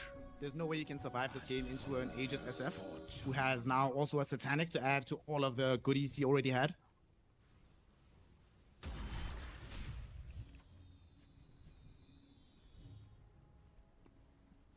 Bro, I can't believe this Slaughter first item Midas has actually worked out in the end. Yeah. He's like stronger than the Razor right now.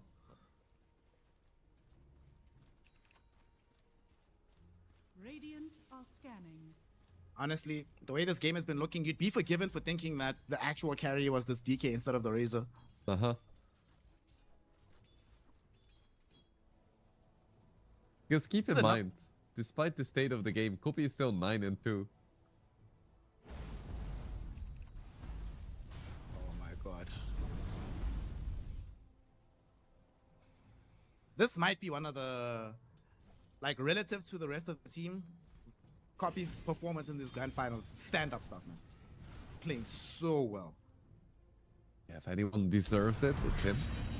Oh, Let's see. try to jump onto the Jakiro, but immediate disruption to grant salvation. They'll even drop the Dream Coil in behind, and Copy, forced to pop BKB, will be able to kill till the end. And they get the last 2 out onto Immersion, dragging the Shadow Demon into the base. Can they kill him? Yes, he's gone, but it costs Razor because Dark Lord went out to run interference. But it turns out they can just demolish him in the blink of an eye. No buyback for the Razor. Alberca now looking towards Copy. They want to bring down the real carry, and Copy is getting his life taken away by Netsphere. No buyback for him either. Yayo will suffer the same fate. Also dying under the auspices of the corrosive haze. Netsphere will just pop the Satanic. He's bouncing bombing them right now. Almost getting an Ultra kill for his effort. They're trying to buy back. There's the Ultra. There's the Rampage. He's going for Yayo. He wants a double Rampage. He's not going to get it, but he will get the game victory. GG, well played is called. Power Rangers, baby.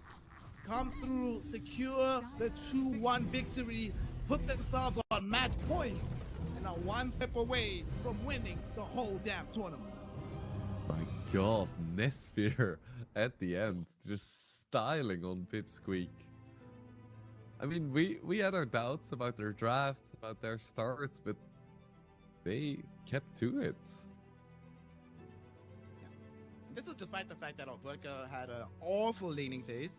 You know, bought Midas first, so he spent a large chunk of the game not being able to initiate with the squad, and he got picked off a couple of times, which opened up space for PIPSQUEAK to sort of start coming back into the game. But man, in the end, honestly, it just came down to the fact that let's be real, they were playing 4 versus 5. Dark Lord was a complete non-factor in this game on the Razor. Outside of the laning phase, literally did nothing throughout the rest of the game. Yeah, but I feel like there is so few heroes that did anything in this game, because you're thinking about, oh yeah, Alberca had an absolutely shit lane, didn't do anything but Midas, just farmed. And then you have Nikki Cool, who got absolutely crushed mid, didn't do anything. It's like...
The moment Puck hits 6, literally the second he hits 6, I'm expecting Eki to be there to try and secure a kill onto the Coddle. Yeah, maybe. I think it's difficult because Nicky Cool is never gonna be in a compromising position. Because that's the thing about Coddle. He's gonna farm, and he's gonna farm so safely, so far back, that he's almost ungankable, even with a coil. Because Nicky Cool just breaks the coil, gets stunned for a second, and then just keeps running away with like his innate 500 movement speed. And I don't think a level 1 flame break plus sticky napalm is gonna stop him. But we'll see. So then the real question is, Mr. Wingblade, are we going to game 5 or not from what you see here? Just based on the drafts. Forget about our curse, me and you, but just on the drafts. Do we get game 5? I need one more look at the draft. So we have Razor, Keeper of the Light, Phoenix, Mars, Warlock up against Lynx, Puck, Omni Knight, Bat Rider, Slardar. Yeah, we're going game 5. Let's go. Let's go. I actually kind of like the fact that this is one of those quintessential drafts where one side on Radiant have overwhelming team fight, right? Mars, Phoenix, and the Warlock. In fact, Mars Phoenix was a long time duo that we see specifically just for team fighting. And on the other side, pure skirmish. Everybody just wants to go in, get a quick kill, move on to the next target. They literally have one team fight spell in the Dream Coil. Everything else is just about quickly picking off a target. So this is going to be very fun to watch. And I like it because especially PIPSQUEAK don't actually have the option to sit back and farm. With a draft like this, for it to work, you have to be playing up tempo. And that's when I think they'll be at their best. Yeah. This is gonna be a big moment for me personally as well, to see if the Omni Knight actually makes sense in any situation. Or if it's just trash. This game is gonna decide that. Okay. Oh, speaking of, did we have a... We didn't do the judgment. What's the final verdict on Eki Tusk from the last game? Ooh. Well, they lost. As long as you lose... Even a single hero or a single game with a hero, you know, trash. Well, now here we are. Game 4 of a potential 5. This could be the finale of CCT. They want to make sure that that does not happen. But they want to get this 3-1 win on the side of Power Rangers. Nicky Cool on his Coddle. This is his 71st game on the hero. Out of 70 games, he has a 71% win rate. That is obscene on Coddle. Yeah, I don't think there is a single mid player in the world with the same aura on Coddle.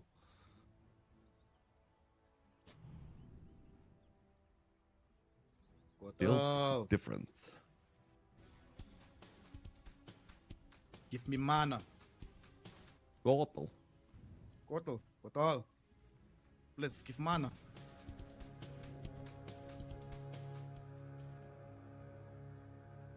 No big twin gate plays this game.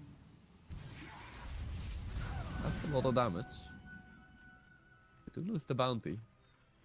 They got 3. GG, well played. Going to game 5. Yeah, I mean, what can we say?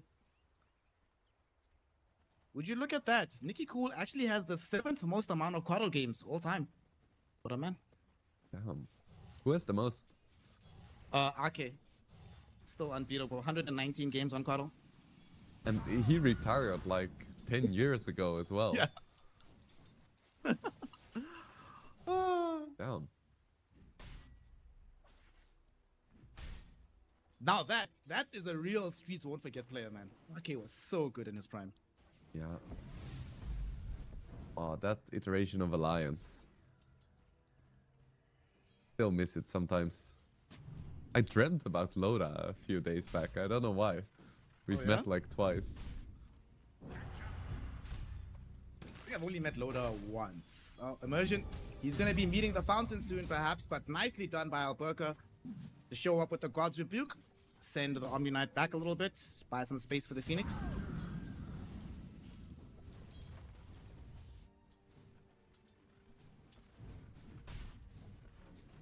This time, I expect the Slardar to do slightly better in lane, but still not amazingly. But he already has the same CS that last game Oberka had at like 5 minutes, so that's good. We actually didn't check how many CS he had at 10 minutes. That was too embarrassing. We're trying to spare him the shame. Yeah. Mid lane, copy. So far, so good for him on the puck. Doing very, very well. But Nicky Cool will always be able to catch up with the blast, so shouldn't be too concerned on the keeper of the light. Dire's middle tower is under attack.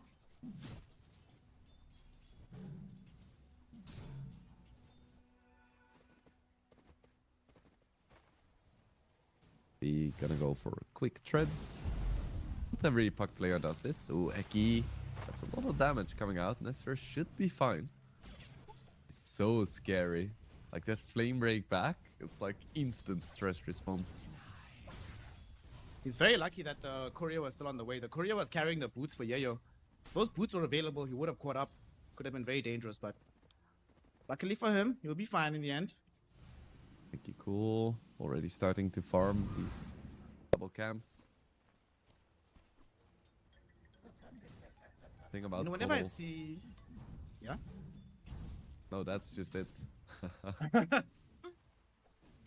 When I see stuff like this, I ask myself, how on earth were we allowed to have 2 camps next to the mid lane for so long? Like, literally right next to the tower. That was disgusting. I remember when mid was like far away from camps. Back in the day. In the good old, back in my day. I still think 6.88 was the best version of Dota ever. Since that's the last time a Chinese team won CI, I agree. Are fortified. No other reason. Top lane. We see that Alberca is playing a little bit more upfront with the help of immersion, just getting a lot of CS here. Dark Lord can't really stop this from happening. Alberca didn't even need to take the value points into Bulwark. As long as immersion has Fire Spirits, he knows that he's safe from the Clinks.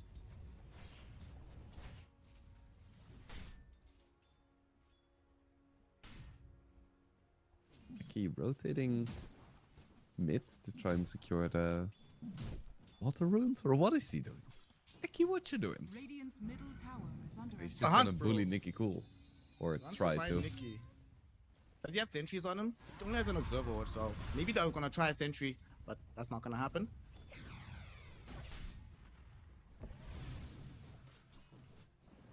Getting out some wards. God, this is frustrating to play into. 40 CS at 4 minutes. That's cool. That's more, for anyone watching, that's more creeps than there would be in the lane if you got all of them.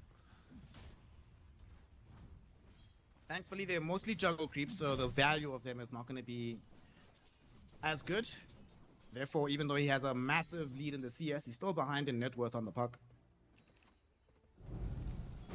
It is copy puck. We have to remember that. It is copy puck. That is true. Just 1 minute away from getting his first haze rune. Good God. Puck on copy, 53 games, 68% win rate. It's pretty impressive. Decent, decent. It's not Nicky Cool Coddle. Not Nicky Kukon. Well, one of them is going to have to give up this astonishing win rate in this game. Very quiet early game compared to what the madness that's been happening in all the previous games. This is so restrained. Yayo's just going to leave, eating some damage from the fatal bonds, but he's not going to concern himself too much.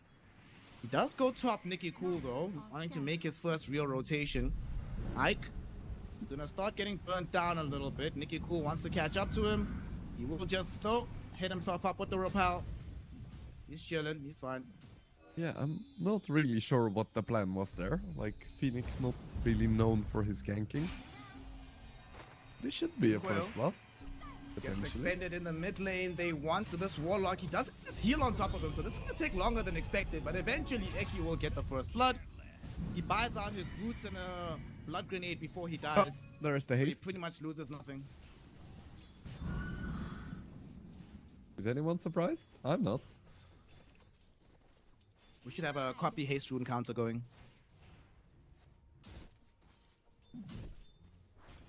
Don't think it really does much in this case, as he already used his spells. He's not gonna rotate, so arguably the worst rune he could have gotten, but still funny.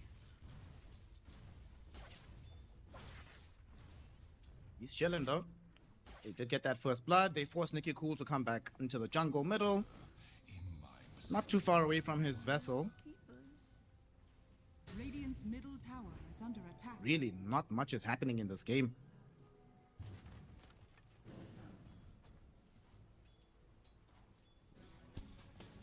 Berka doesn't even have boots. He bought Soul Ring and a chainmail. He's like, I just want armor, people. I'm playing against the Clinks. He has a chip vest as well as the neutral item. Lol. The best tier 3 neutral item you can get.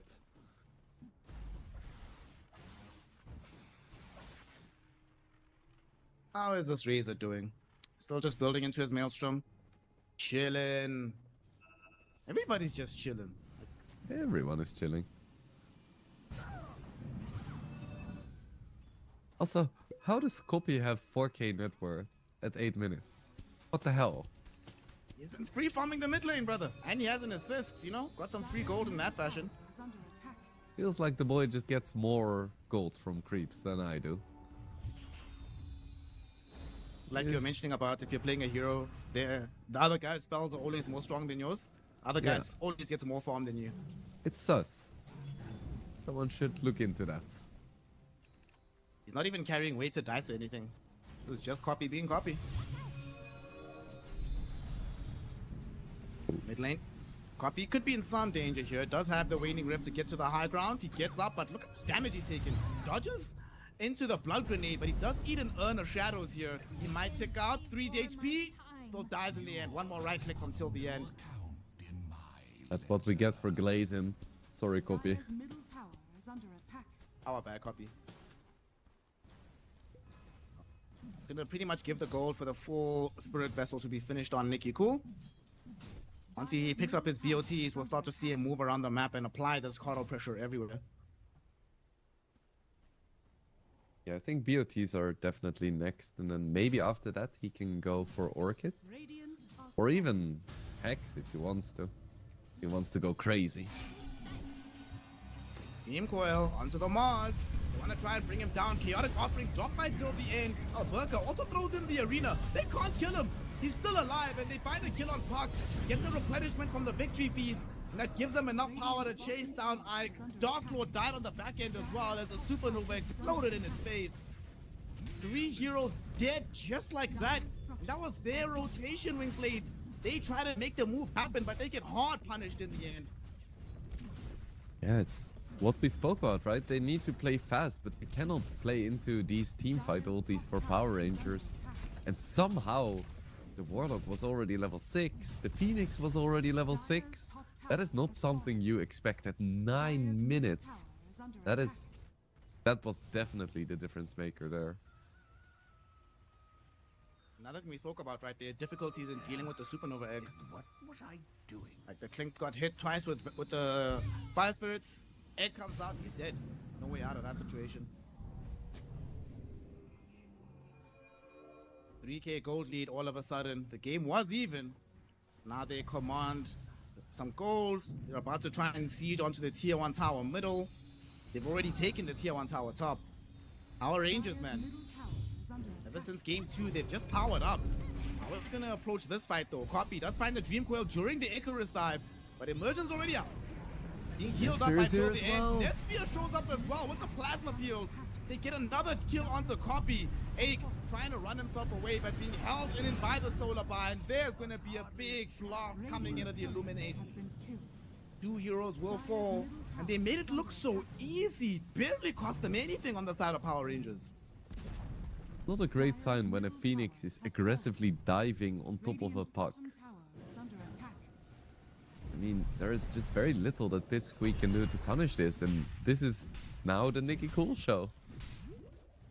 He has his vessel, he has 2k gold, he's level 10. It's about to be a high level now because he found Eki. Another kill. Till the end. Also been involved in quite a number of kills on this Warlock. He's level 8 right now on Warlock. He's literally the same level as Copy. He's higher than Klinks.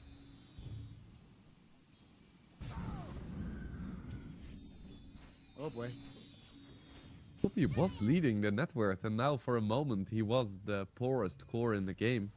Those 3 deaths really set him back. But this is the point where Puck is still so vulnerable because he only has level 1 face shift, which is just a single second, no blink.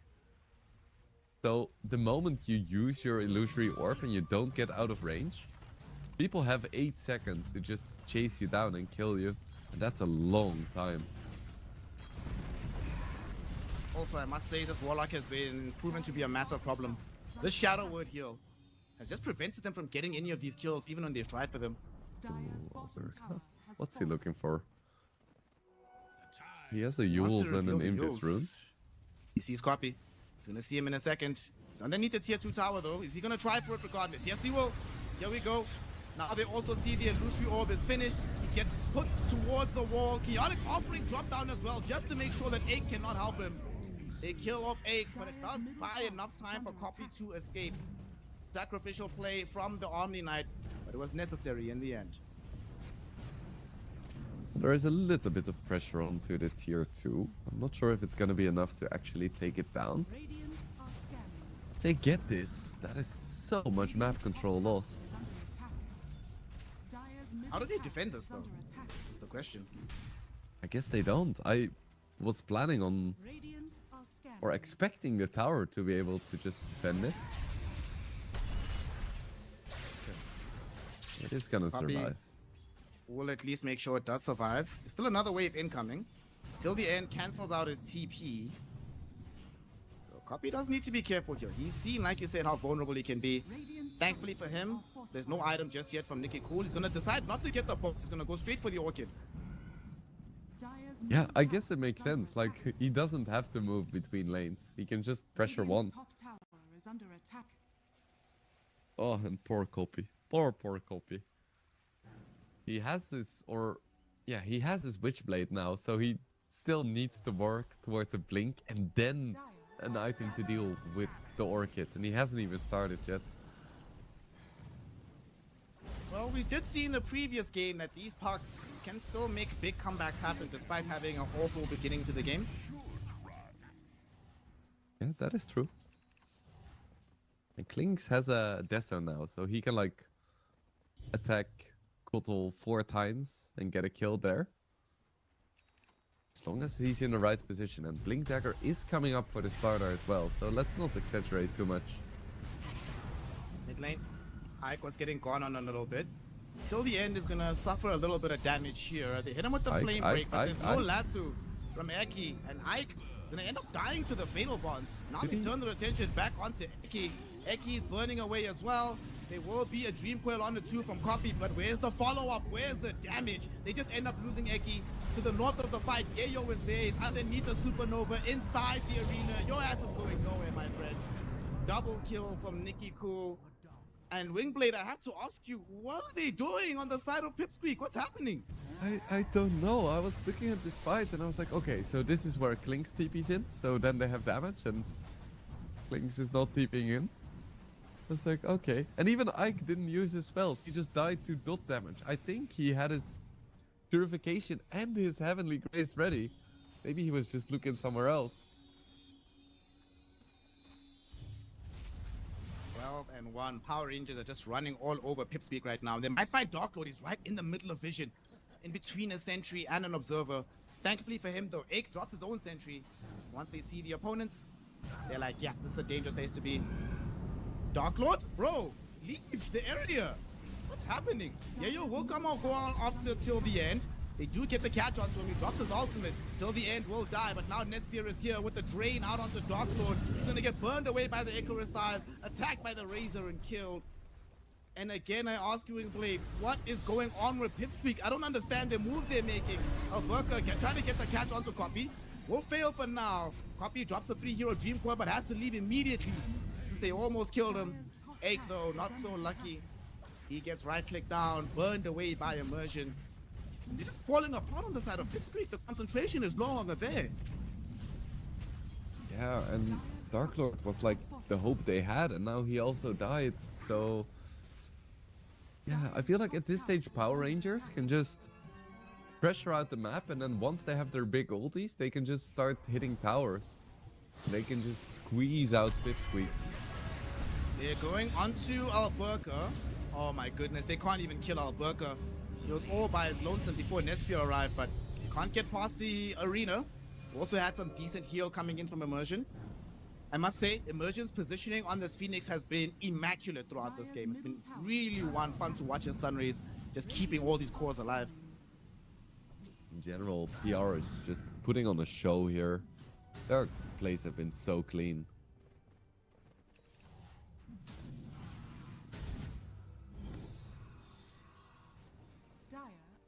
The end already has a Soda Crest as well. God. Almost level 12. Yeah. But Coddle has his bots now as well, in tandem with the Orchid. He almost has a blink that's gonna help, but they're still somewhat lacking in damage. Having a Batrider only as supports. That's a nice freebie though. Okay. Desert Don't chase, charges. boys. Don't chase. Learn from your mistakes of last time. Just take the kill and leave.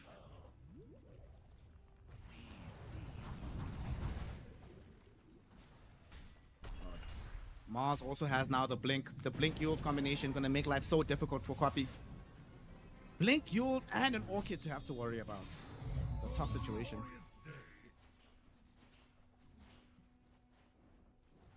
Must be difficult to play Omni as well in this game. All of your spells are so short. Goodbye, Copy. Here we go. They're gonna be jumping in onto the park. They wanna try and find him. He does manage to get away. Shout out the repel from Ake. Give him some grace for now, but Copy went back the opposite direction. He's underneath the Spirit Vessel now. They're still healing him up. There's a Supernova. Can they destroy it in time? Yes. Alberca though finds the start onto Dark Lord. He's inside the arena. He needs some help getting out. But the burning barrage. Dark Lord just turns back onto the Mars, rips him to shreds. They managed to escape with Starter and with Copy. Both of them were suffering from the Fatal Bond's burn damage. But at the end of the day, they do win the fight. They kill 3, they lose nothing. They gain almost 3,000 in exchange. Okay. They still have it. This time Ike was in the perfect position despite his low cast range. Still gets off the Heavenly Grace. And then, honestly, that was a really brave fight from PIPSQUEAK. They know they're behind. They can feel it. They can look at the score as well. And the fact that they didn't hesitate, they were like, okay, this is a good fight. Let's commit to it. And they make it work. Top lane, they find another situation they can make work. As they catch and kill till the end. He even committed the Chaotic Offering in that situation. So they get 3 gold. And now they found Alberca with Dark Lord. He's far away from the rest of his team. He's dead too. Okay. PIPSQUEAK. We have a game on our hands. One. They also twin gate. They're coming bottom. Dark Lord even cancels his TP out. If they can find Nicky Cool, this could be huge. Copy still has the Dream Coil going, and they get on top of him. They found the Coddle. The silence is there immediately onto the puck, but they should still be able to catch up to him. He tries to turn with the Illuminate, but it's not enough. He goes down. So does Immersion, caught by Yayo. The game is even again. What the hell is happening? Oh my god, they just got like 10 or how many was it? Like 8 unanswered kills in a row after being down 14-2? That is insane. How do they do this? Bro, not just 8 kills unanswered, 8,000 goals swung back in the opposite direction. That's how far they were behind. But now the game is even. In fact, they're about to be ahead. They're gonna go take the Tormentor. In like 3 minutes or so? That is insane. They get the Tormentor. They're in the lead. He suddenly has Blink, Witchblade, plus enough gold to almost get another item. Dark Lord is on top of the net worth, working towards a BKB. Oh my goodness, Snare. I've never been so surprised to be almost right with my prediction. Ike, I was mentally prepared to pack this up. I was like, alright, we're done. Alberca will find Ake, but whatever, bro. Ake just picked up a free shard from the Tormin. He's chilled, doesn't really care.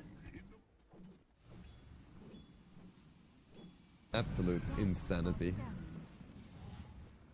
Bro, you know I know they really want to win this game on the side of PIPSQUEAK. because all Clinks on Dark Lord, Yayo on the Slaughter, both of them queuing up BKB. That's what we want to see. Crazy. Eki will die, but oh, he's also queuing BKB. They're gonna go trip BKB on this lineup.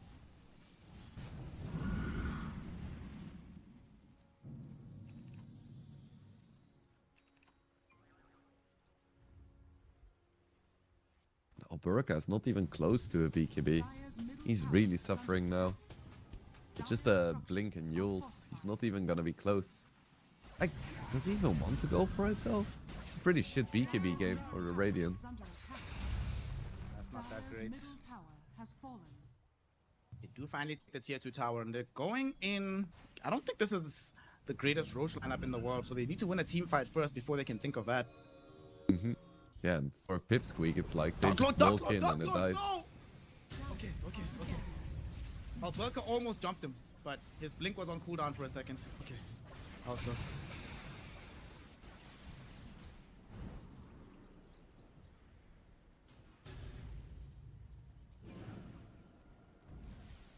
Now they're actually smoking towards them. Since you got that sliver of vision, they know more or less the area that the Radiant lineup is hanging out in, so they're coming themselves. Copy has a full BKB on the puck. So they're gonna go quad BKB, nevertheless triple. Eki, smoke will break, he gets rooted on the high ground, and Alberca will find him with the spear. They were not able to reach the Razor, he didn't have vision on the high ground, so now they have to leave the area. Slightly questionable to have your smoke break, have blink ready, and then be like, I'm just gonna walk up the high ground.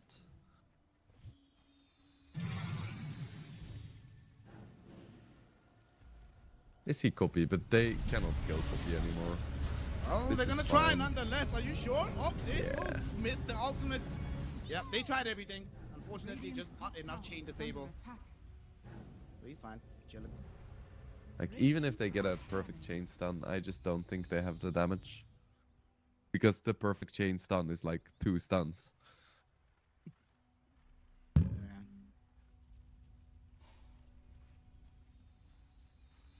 I actually cannot believe Copy's network, given how awful the game was for him at some point. At some point, he literally died 3 times within 2 minutes. But he hasn't died since. Just been slowly but surely accruing more and more net worth. He's actually caught up to the Razor right now. That's my boy.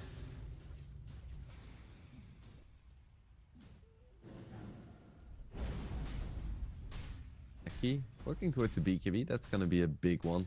I feel like for the Dire side, it's like, oh, the BKBs are coming, that's amazing. And for the Radiant, it's like, ah, they don't really need it.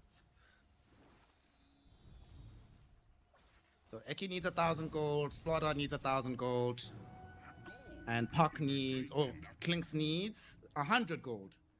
So we're gonna have 4 BKBs for the Dire lineup soon. So all of the impact that Immersion, Nikki Cool, until the end have been having, a lot of that's gonna get taken away. Till the end is gonna be relegated to pretty much a chaotic offering machine. Yep, that's the Warlock experience. Like, working towards a Blink Dagger, surely but slowly. Yo, this hero is so, whenever I see it playing support, I'm like, it must be so miserable to farm on Omni.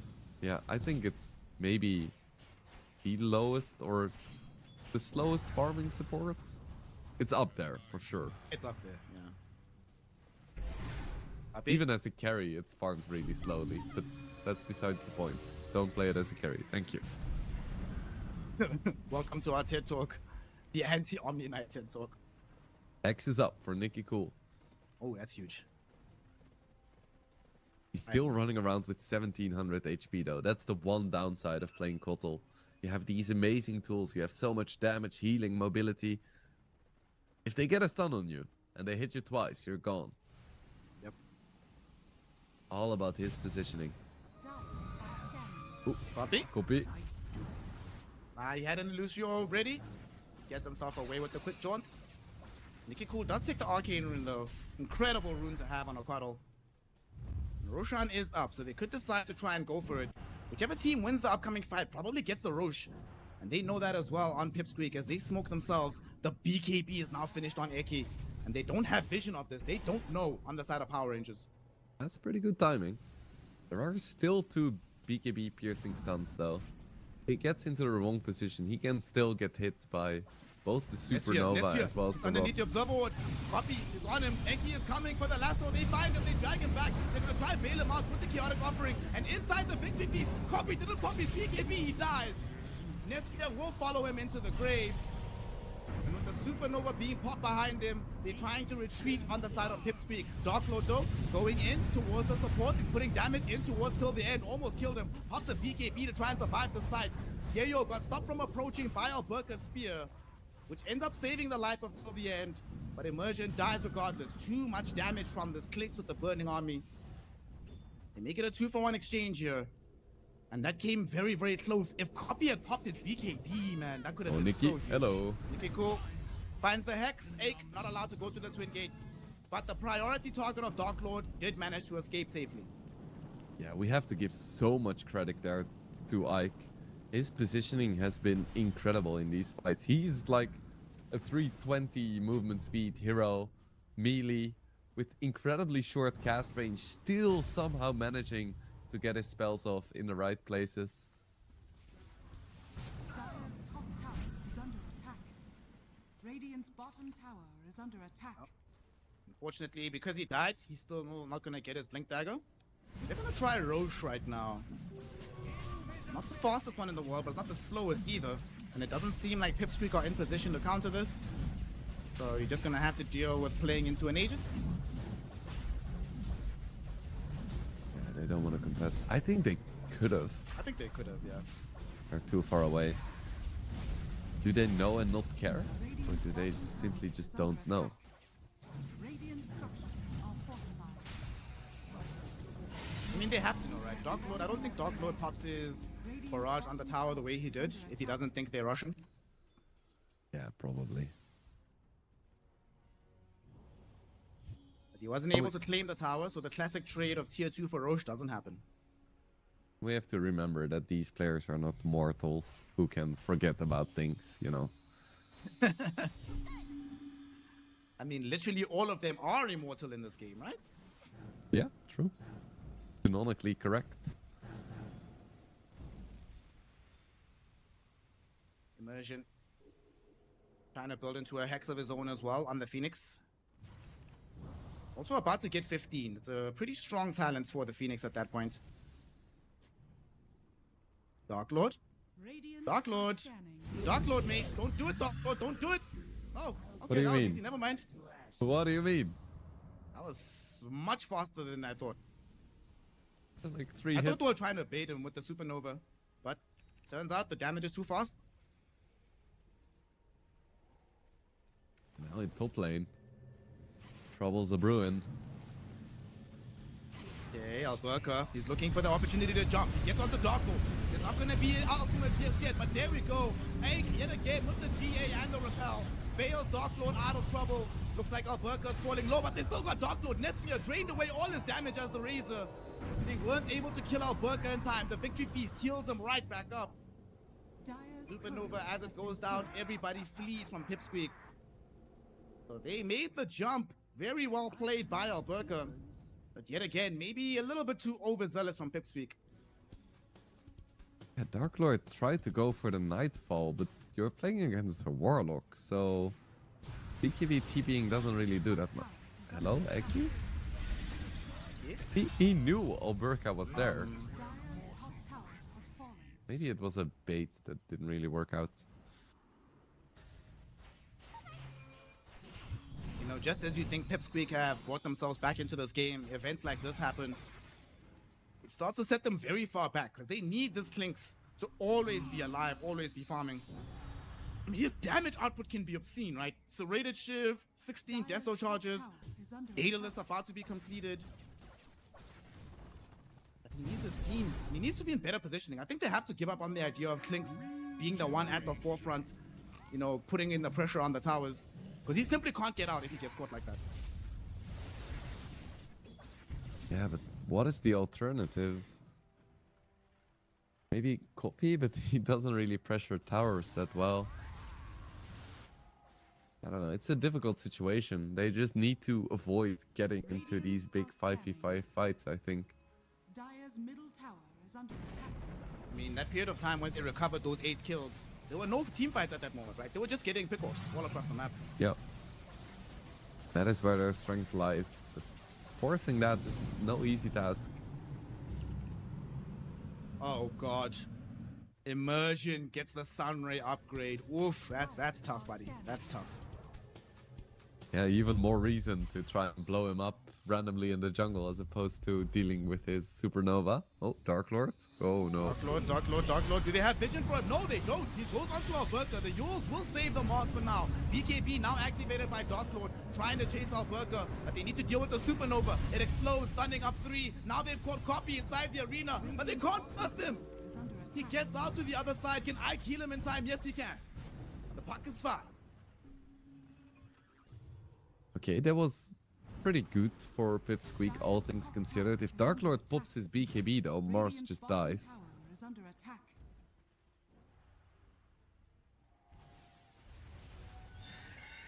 At this point, one thing they are doing though, if the Nesphere and the boys are forced to fight them in this random area of the map, it means they're not pressuring your towers, they're nowhere near your base. All you need right now is time, and they have bought some. Well, Eki will have to refund some of that time that he's bought, as he will get brought down right in front of the twin gate.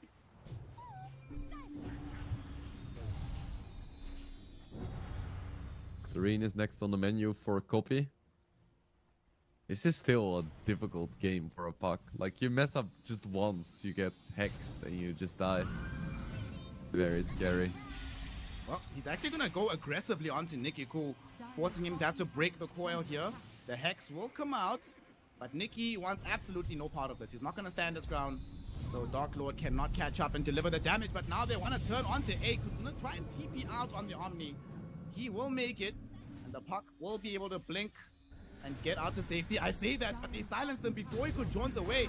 All of a sudden, Copy's about to die here. Hex up to follow. There's the damage from the Illuminate. His One more BKB death after the puck. was 1 second away from being ready when he got hexed. 1 second. Feels bad, man. But now he's gone for 60 seconds. And that means there are buildings in jeopardy, Snare. Still have lasso. We still have quite a lot of damage on this Lynx. So if they can find the catch. Eki just doesn't have a 4-star. They make the jump onto Netsphere. There's the lasso. They're bringing him back. He will be able to manta out as the arena is covering his retreat. Dark Lord did pop his BKB for that one. Very unhappy not to get the kill. This time it's Power Rangers who get away.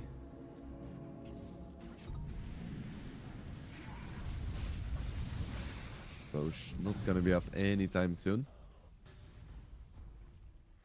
Slowly but surely, Power Rangers is getting their advantage back.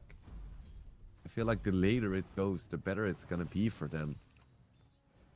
Because Dota tends to shift towards more team fighting later in the game. That is exactly where the strength of Power Rangers lies.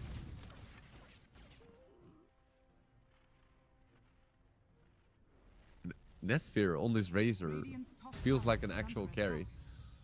Radiant structures are Actually playing Dota. He's gonna go kill Dark Lord perhaps. Dark Lord barely gets out. Ake yet again bailing people out of trouble. Can he TP out? Yes. Yo, who is this god gamer, bro? Mid lane, Copy gets caught though. He does have BKB, so he shouldn't really die here. Yeah, he's A-okay. I say that, but he's going the opposite direction. Copy? Blink available. Can he get out? He goes into the trees, waiting rift on the high ground, but till the end is waiting for him. Gives the vision so that Nicky Cool can find the Hex. And they're just gonna kill him. Why didn't he go back to base? I don't know. I think he out-mind games himself. Radiant's top tower is under Now this is 60 seconds again, no Copy. Gonna see a repeat of the previous situation. Gonna lasso Nesphere again, and then Power Rangers is gonna go back, or is this finally gonna be first building damage we have? Looks like it's gonna be the latter option as the range racks have been taken. They live for the melee. And Daedalus is almost ready for Dark Lord, but he doesn't have it just yet. And it looks like they are indeed just going to sack this. Dire's middle barracks has fallen. One lane of barracks taken away for PIPSQUEAK. Radiant's top tower is under attack. Are they done? See how... There it is. You know, the way that Nesphere has been playing, this is what I wanted to see in the matchup against the SF. Forget about everything else. Just get to the carry, press W. That's all you need to do. If you do that, you probably win every single fight. Yeah. It does help that his team has like so much control. He is quite free to move in these fights. I think that's gonna remain the case until we have a BKB piercing Dream Coil. But even then, he's not the main target, right? Yeah. Nicky Cool all the way.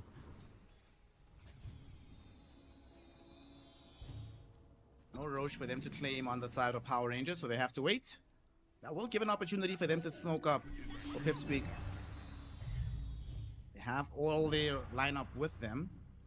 They did have an observer that scouted some of these heroes heading into the Roshan pit, and now they see till the end. So this could be a nice quick free kill for them. Phoenix and Coddle are not here. Yayo, will he be able to find out? Burger, they get on top of him. They see the Mars. Always gets the Yules off. They turn their attention first towards the Supernova. BKBs have been activated. They destroy it in time. And now Alberta, outside of his own arena, is losing his life. He does manage to retreat in time, but now Nesphere is a little bit alone. But no, Nicky Cool came through with the Hex. Directly onto the Clinks. They ensure that Darkhold will die. 8 gets removed from play by Nesphere as well. Yayo, we're trying to go back in, find Alberta. Him and Copy hoping for at least a kill on the offlaner, but they just can't get it. Eki and Yayo now forced to run themselves away. Eki. Okay, very weird play with Alberta. They do find Yayo. They get him. He has no way out of this one. And Alberta just always able to get off this Yule Scepter. It is such a big problem. He keeps himself alive for so long. They do not have the tools to kill him, and everybody comes in to break the opponents, winning the team fight 3-1. Yeah, and the most painful thing, Dark Lord died with his BKB ready. BKBs are just so unreliable against the Hex because it's instant, there is no animation, just you get clicked. Suddenly there is nothing you can do for 3.5 seconds, so you can feel safe. You can be like, oh, if I see the Mars wind up his spear, I'll press my BKB. But then Nicky Cool is there, you get hexed, and suddenly the fight is completely different. And now 17k advantage for Power Rangers. And this could very well be the end for PIPSQUEAK. How many times in this game have we seen them jump Alberta and then immediately lose the fight because they can't kill him in time? Too many damn times. And I guess they just have the 2 stunts, the lasso and then the crush. Oh, it's rough. It's very rough. Now another roast from Nesphere. Could even give it to Nicky Cool if you're feeling tasty. Look at what Nesphere just bought. Gonna go for the Disperser to round out his item build. Yeah, sure. Get more Dispel in, some mobility, some damage. Seems really good. You even have the Manta. Double Dispel.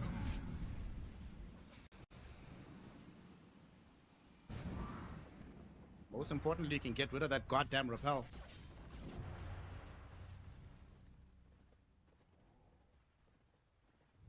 Another Roche banner. May not even have to use it here.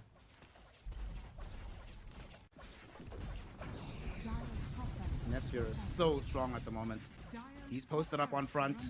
3k HP with almost 40 armor. They are still gonna try and bring him in, and they almost kill him immediately. They still do take away life number 1. Supernova was expended to try and protect him, but it will fail. Nesphere and the gang. They still have the arena though to play with. Disperser did just arrive for Nesphere. Now they catch 8 though. Alberta drags him in and they kill him, but Nesphere ripped apart by Yayo as well as the Clinks. He dies so damn fast. They need to run away from here. Eki doesn't have lasso anymore. They do have the bash though to stop Alberta from TPing out. They'll finally kill this damn Mars. And more importantly, they protected the melee barracks. They're still on the chase though till the end. Gonna find himself losing his life here as well.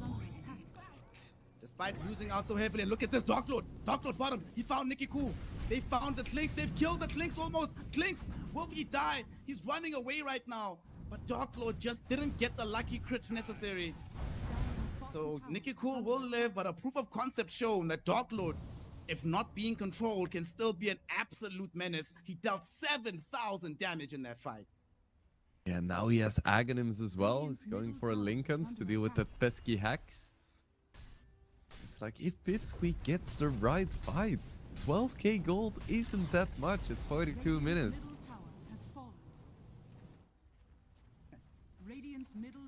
They push really fast. Where they level up after losing racks. Yeah, that is true. We've seen it before. 20 seconds no Razor, so it's just gonna be a tier 2. There's not gonna be any Roche, there's not gonna be any Rex, but it is a hopeful sign for PIPSQUEAK. They're actually gonna get 2 tier 2s. They're gonna grab the top one as well. So that 17k gold lead has literally been cut in half. Alright. Seems good. They do like their gold swings.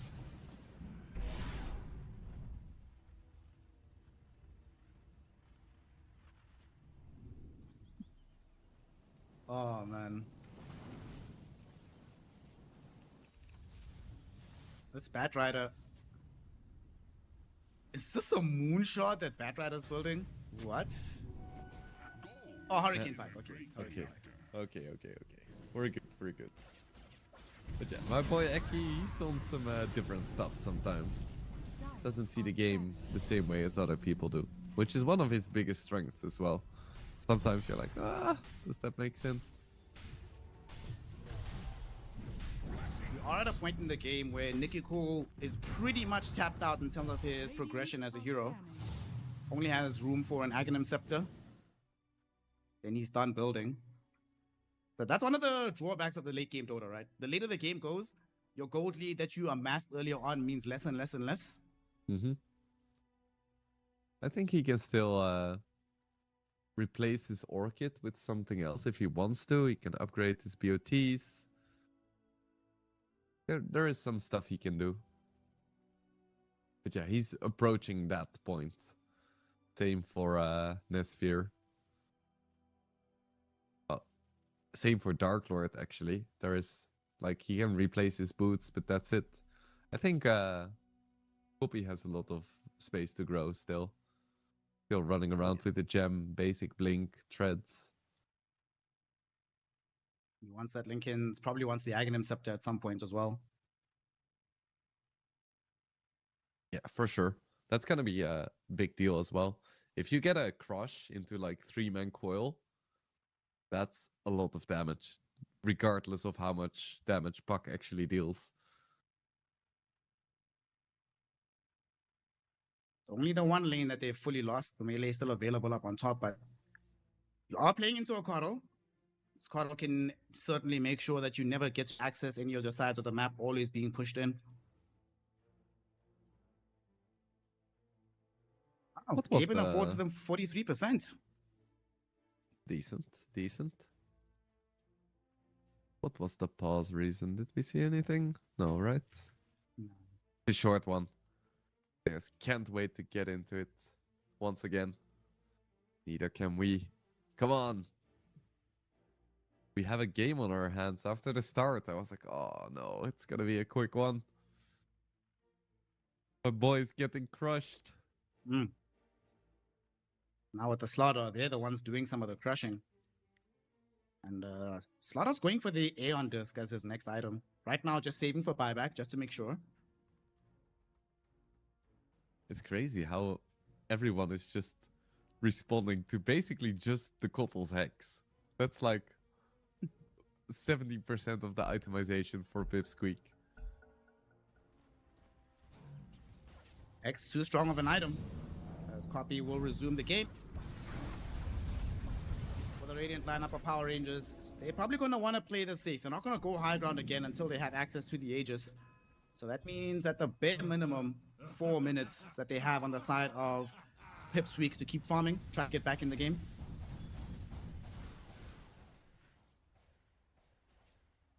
So, When this goes late, who do you favor?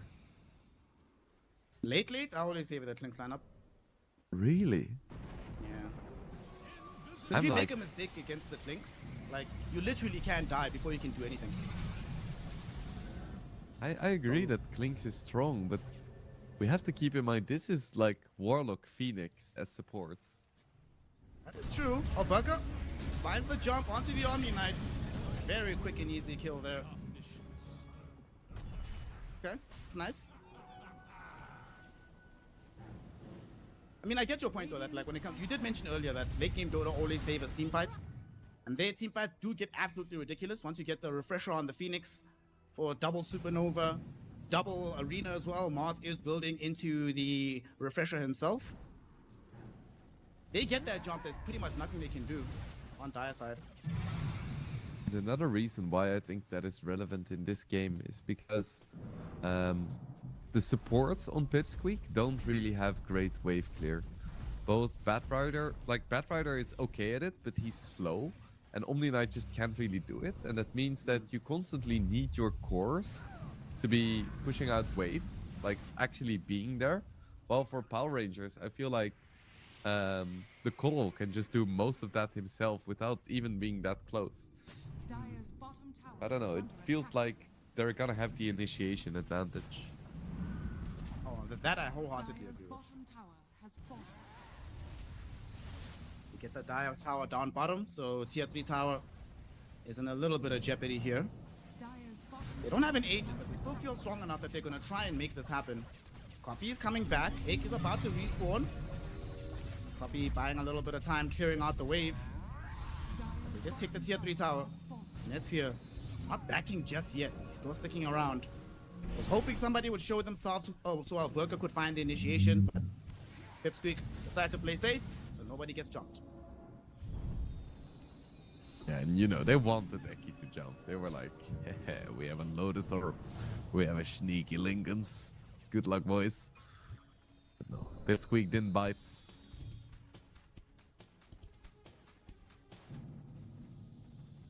Eki cool. Porting casual 6k gold.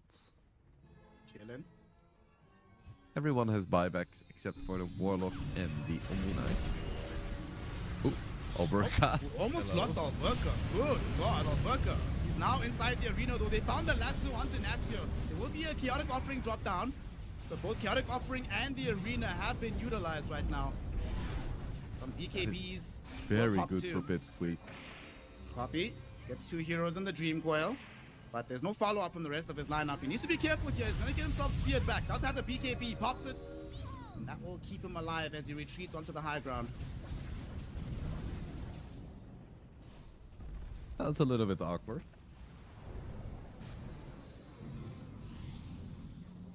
They still want to go for this. Nesphere didn't pop his BKB, so he still has... Oh, immediate hack! Onto Yayo, they found the slaughter. He didn't get off his BKB. It's still on cooldown. So he dies. 90 seconds in the grave. Does have buyback, though. Nesphere popped his own BKB to make that kill happen, and will happily clean up the range barracks, too. Very good win for Power Rangers. Do they want to keep pressing the advantage? They can force the slaughter buyback and then get out. That would be so good. But Copy has his ultimate ready in 7 seconds. You need to be careful. Lasso is also back online. Nesphere, he's on the high ground. He gets lassoed away from his team. Look at the damage that's coming out onto him, but he gets saved by the Supernova, but it's not enough. He still ends up dead. Does have buyback if needed. Yayo now already brought back, hoping to chase down some of these heroes as they retreat from the base. Alberca, he's on the front lines, running interference. Yayo gets his Blink Dagger cancelled by the long-range Illuminate Blast. Now Darkhold looking for till the end, but the Glimmer Cape will be so good to save him. Copy, he gets hexed, he gets illuminated, but it's not enough damage. Yayo comes in to help him. No, now it is. The second Illuminate will burst through him. Nesphere also brought back, so the rest of this team needs to get out of here. Hey, he definitely is going to die. Has buyback in 25 seconds. Alberca heals out onto Yayo, but inside his own arena, Darkhold is doing too much damage. That's a death onto Alberca. He is dead. Eki, 10 seconds left until he has Lasso, and Nesphere cannot afford to die back, so he's forced to retreat. Double buyback, though, did come from both Copy and Eki, so they no longer have the secondary lives to play with. Razor did buy back as well, so it's just Polo and the Clinks, and I guess the Mars that have the buyback. The next Roche fight is gonna be very important, and I'm not sure if PIPSQUEAK gonna be able to contest it because all of their lanes are so pushed in. Then again, Power Rangers has a really slow Roche.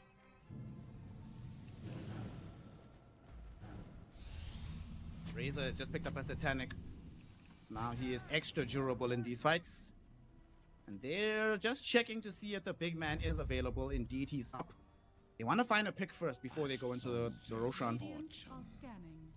They scan. It's going to connect potentially on the Batrider. And there it is. Batrider and the Slaughter scanned out. Still 30 seconds without the Mars. How will they approach this on the side of PIPSQUEAK? Eki just wants to check if the Roshan's being done. How they go into the pit. They're going to try and steal this. There's no arena available. Supernova just outside with the chaotic offering. Dark Lord dies first. What a disaster. He has buyback, but all the hard work was done for them. They say thank you very much as Power Rangers as they want to try and take this Roshan. Will they be able to kill him before he gets to the other side? Yes, they will. So now we have a lot of goodies in the middle of the river. You don't see that every day. Roche mid, guys.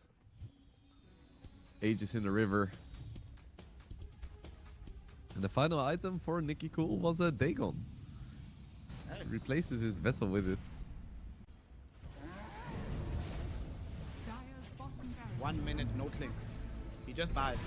He understands this is a predicament. He knows he's gonna have to buy sooner or later, so might as well make it sooner. Needs to try and protect these melee barracks, but the melee are down. Taken away by this Razor. I think PR can just chill for a while now, wait for their big ultis.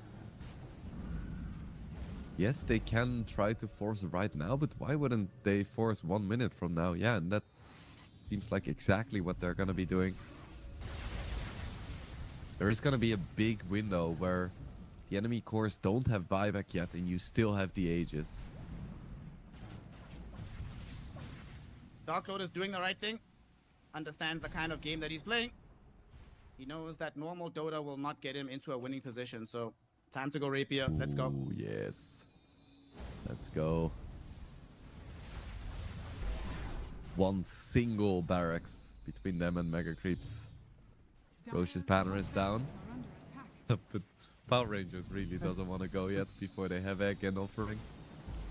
Quite surprised they put down the banner. Another one. They have sure. two of them. Double banner is out. Burning Army will take out the banner that's on the high ground. But their racks are being whittled down slowly but surely. Netsphere comes forward. Netsphere gonna get jumped on, and look at the damage that this Razor is suffering. It almost killed him heads up. He does end up popping the Dream Coil. My god, that was scary. Now he has to use the Satanic to heal up on creeps. But that does mean he doesn't have the Satanic if he goes down himself again. On this Burning Army, its placement thanks to Dark Lord also takes out the second banner. I hope Dark Lord has his finger on his BKB. My god. Netsphere got jumped on. Netsphere's dead. It's life number 1 taken away. Can they get life 2? Yayo is waiting to jump in right now. Yayo is gonna find him with the crush. He will be able to manta for a moment. Netsphere still alive. Dark Lord though did get off his BKBs outside of the arena. They didn't get the full catch. No, the Dagon burst. Nicky Cool finds him 2 minutes in the grave. No buyback for the Clinks. They've taken away their melee barracks. It's 4 mega creeps right now, and they still haven't lost any real heroes. Yayo and Copy, they're trying to go onto a burger, but he has a BKB of his own. Finds the arena onto Yayo. They jump forward. Immersion, not going to be able to get off the Supernova. He dies without buyback, but they're also going to kill off Copy and Eki. Copy so low, but what's even lower is this Ancient. It's being destroyed. They're going to cliff. Try to buy some time. They still don't have the Clinks. Yayo doing his best to get away from this, but he gets zapped away with the Dagon. The Ancient is being destroyed. Puck can do nothing. Copy is dead. GG is called. Power Rangers have done it. They are the champions of Series 7 of CCT. Such a well-deserved victory. It went back and forth with Power Rangers. What a performance. Throughout the tournament, only dropping a single game. incredible. Crazy game from Power Rangers. Very dominant performance from them as well. I mean, there were moments where PIPSQUEAK looked like they were coming back, looked like they might be able to mount a challenge or two. But let's be honest, from pretty much the get-go, this game was completely in control by Power Rangers. They did almost everything correct in the laning phase. Their initial fights after the laning phase were pitch perfect. And I do want to say, the idea from Alberca to go first item Yules, honestly, game-winning decision. That Yules made such a difference in the early game. Yeah, and I feel like people keep forgetting, but this Nicky Cool Cuddle enabled so much for Power Rangers. He was so active on the map, setting up kills, finding those hexes. When we were looking at this draft, no one thought of Cuddle. PIPSQUEAK didn't. We also kind of forgot about Nicky Cool's Cuddle, but he brings it back in the final game of the grand finals, and he just shows everyone why he is the Cuddle player in Dota right now. Yeah, he was owning, man. He went everywhere. His itemization was very good as well. The amount of pressure he was applying just by his lonesome, just being in the lane with the two supports behind him, was kind of very fun to see, because you could see these heroes on PIPSQUEAK being like, guys, how do we actually approach and kill this guy? We don't really have the damage right now. We need Dark Lord, but Dark Lord needs BKB. He needs this, he needs that.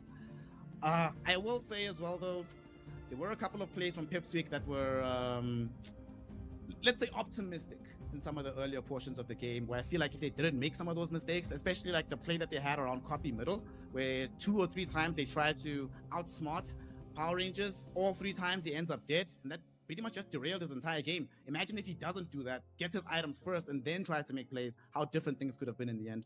Yeah, for sure. This game was on a razor's edge a few times, where things could have turned out completely different. And we've seen how PIPSQUEAK can do that as well, right? Like, if they have a little bit of momentum, you give them an inch, they take a mile. But Power Rangers, they just didn't give them an inch at the end. Yeah, well, that means that Power Rangers is champions of Series 7 of the 2nd season of CCT. We congratulate them, we say very well done, especially because they're one of the squads that have now done it twice. They used to do it when they were on Runa team, they did it 2 seasons ago, and now they're replicating that success. And usually, we've seen before, one of the other teams that used to reliably win some of these tournaments, we saw One Win was doing it, we saw Navi Jr. at the time was doing it, and a lot of the players that were on those squads, look where they are right now. Triple S is out here playing Tier 1 Dota on one of the Russian squads. You have Navi Jr. being promoted to full Navi. So I'm telling you, some of these guys in the next 2 seasons, next 2 years, you're going to see them on some really strong Tier 1 teams. Yeah, for sure. And I really look forward to it. Like, we've seen them being formed to the players they are by the CCT, growing, showing what they have on offering. And I feel like there's going to be some high-profile names and teams and organizations looking at these matches as well. So since this is the last game, we're not going to be giving a game MVP. It's technically a tournament MVP. So who's it going to be? Who's getting your votes? Oh my God, what a question. You go first, Snare. I will give it to Immersion. And the reason why is because I feel like he is the most consistent player on the team. We haven't really seen a game from Immersion where he's the reason why nothing's happening on the map, right? To the extent that the hero can perform, he'll perform to its maximum abilities. He has won lanes that they had no business winning by playing things like the Earth Spirit or whatever. His positioning in this game, how many deaths would have happened without like either a perfect supernova or a perfect sunray? And as much work as Nicky Cool did, and I would understand if you picked him as MVP, just the consistency over this tournament. Immersion to me has just been amazing in the 4 role. Yeah, that is definitely fair. Like, based on last game, you would be like, yeah, Nicky Cool, Nicky Cool. But if you look at the previous games, like, he wasn't the most consistent player. I definitely agree. I think there is a strong point that could be made for Immersion. I think there is also a strong point to be made for Nesphere in terms of consistency. Because even in the game, in this grand finals that they did lose, it wasn't like he was looking bad. Like, honestly, as a carry, there is not really much more you can ask for than Nesphere. Like, he carries hard when it's required on these really classic carry heroes, but also if he's in a situation where he's playing a hero that doesn't farm as fast or he has to play more aggressively, he still stays relevant. Like, I think very few people would look at this specific game and be like, yeah, that's a perfect Razor game, right? But then he goes for the right build that fits, and he just carries it. I mean, Nesphia, you know why I love Nesphia as a carry? He always buys BKB. That's what I love to see from my carry player. Let us know in the chat who you would be giving your MVP award to, as that will be the last piece of business that we have for this season of CCT. So we show you much appreciation. Thank you so much for sharing your time with us, for engaging your passion of Dota with us here on CCT. Of course, there will be another season not too long from now, so keep your eyes peeled for information on that. Make sure that you are following the channel. Make sure you're following my homeboy Wingblade, but most importantly, make sure that you're taking care of yourself at home. None of this would be possible without your support, without your engagement. So please make sure that you're drinking water, make sure you're eating, you're walking outside, getting some fresh air, that you're calling your mom, making sure that you remember the love that you have in your life, and that you bring some of that love back with you as you play and watch Dota 2 with us. So from me, Snare, my homeboy Wingblade, and for CCT, this is it. We are done. We will see you next time to continue the journey along some more incredible Dota 2 action.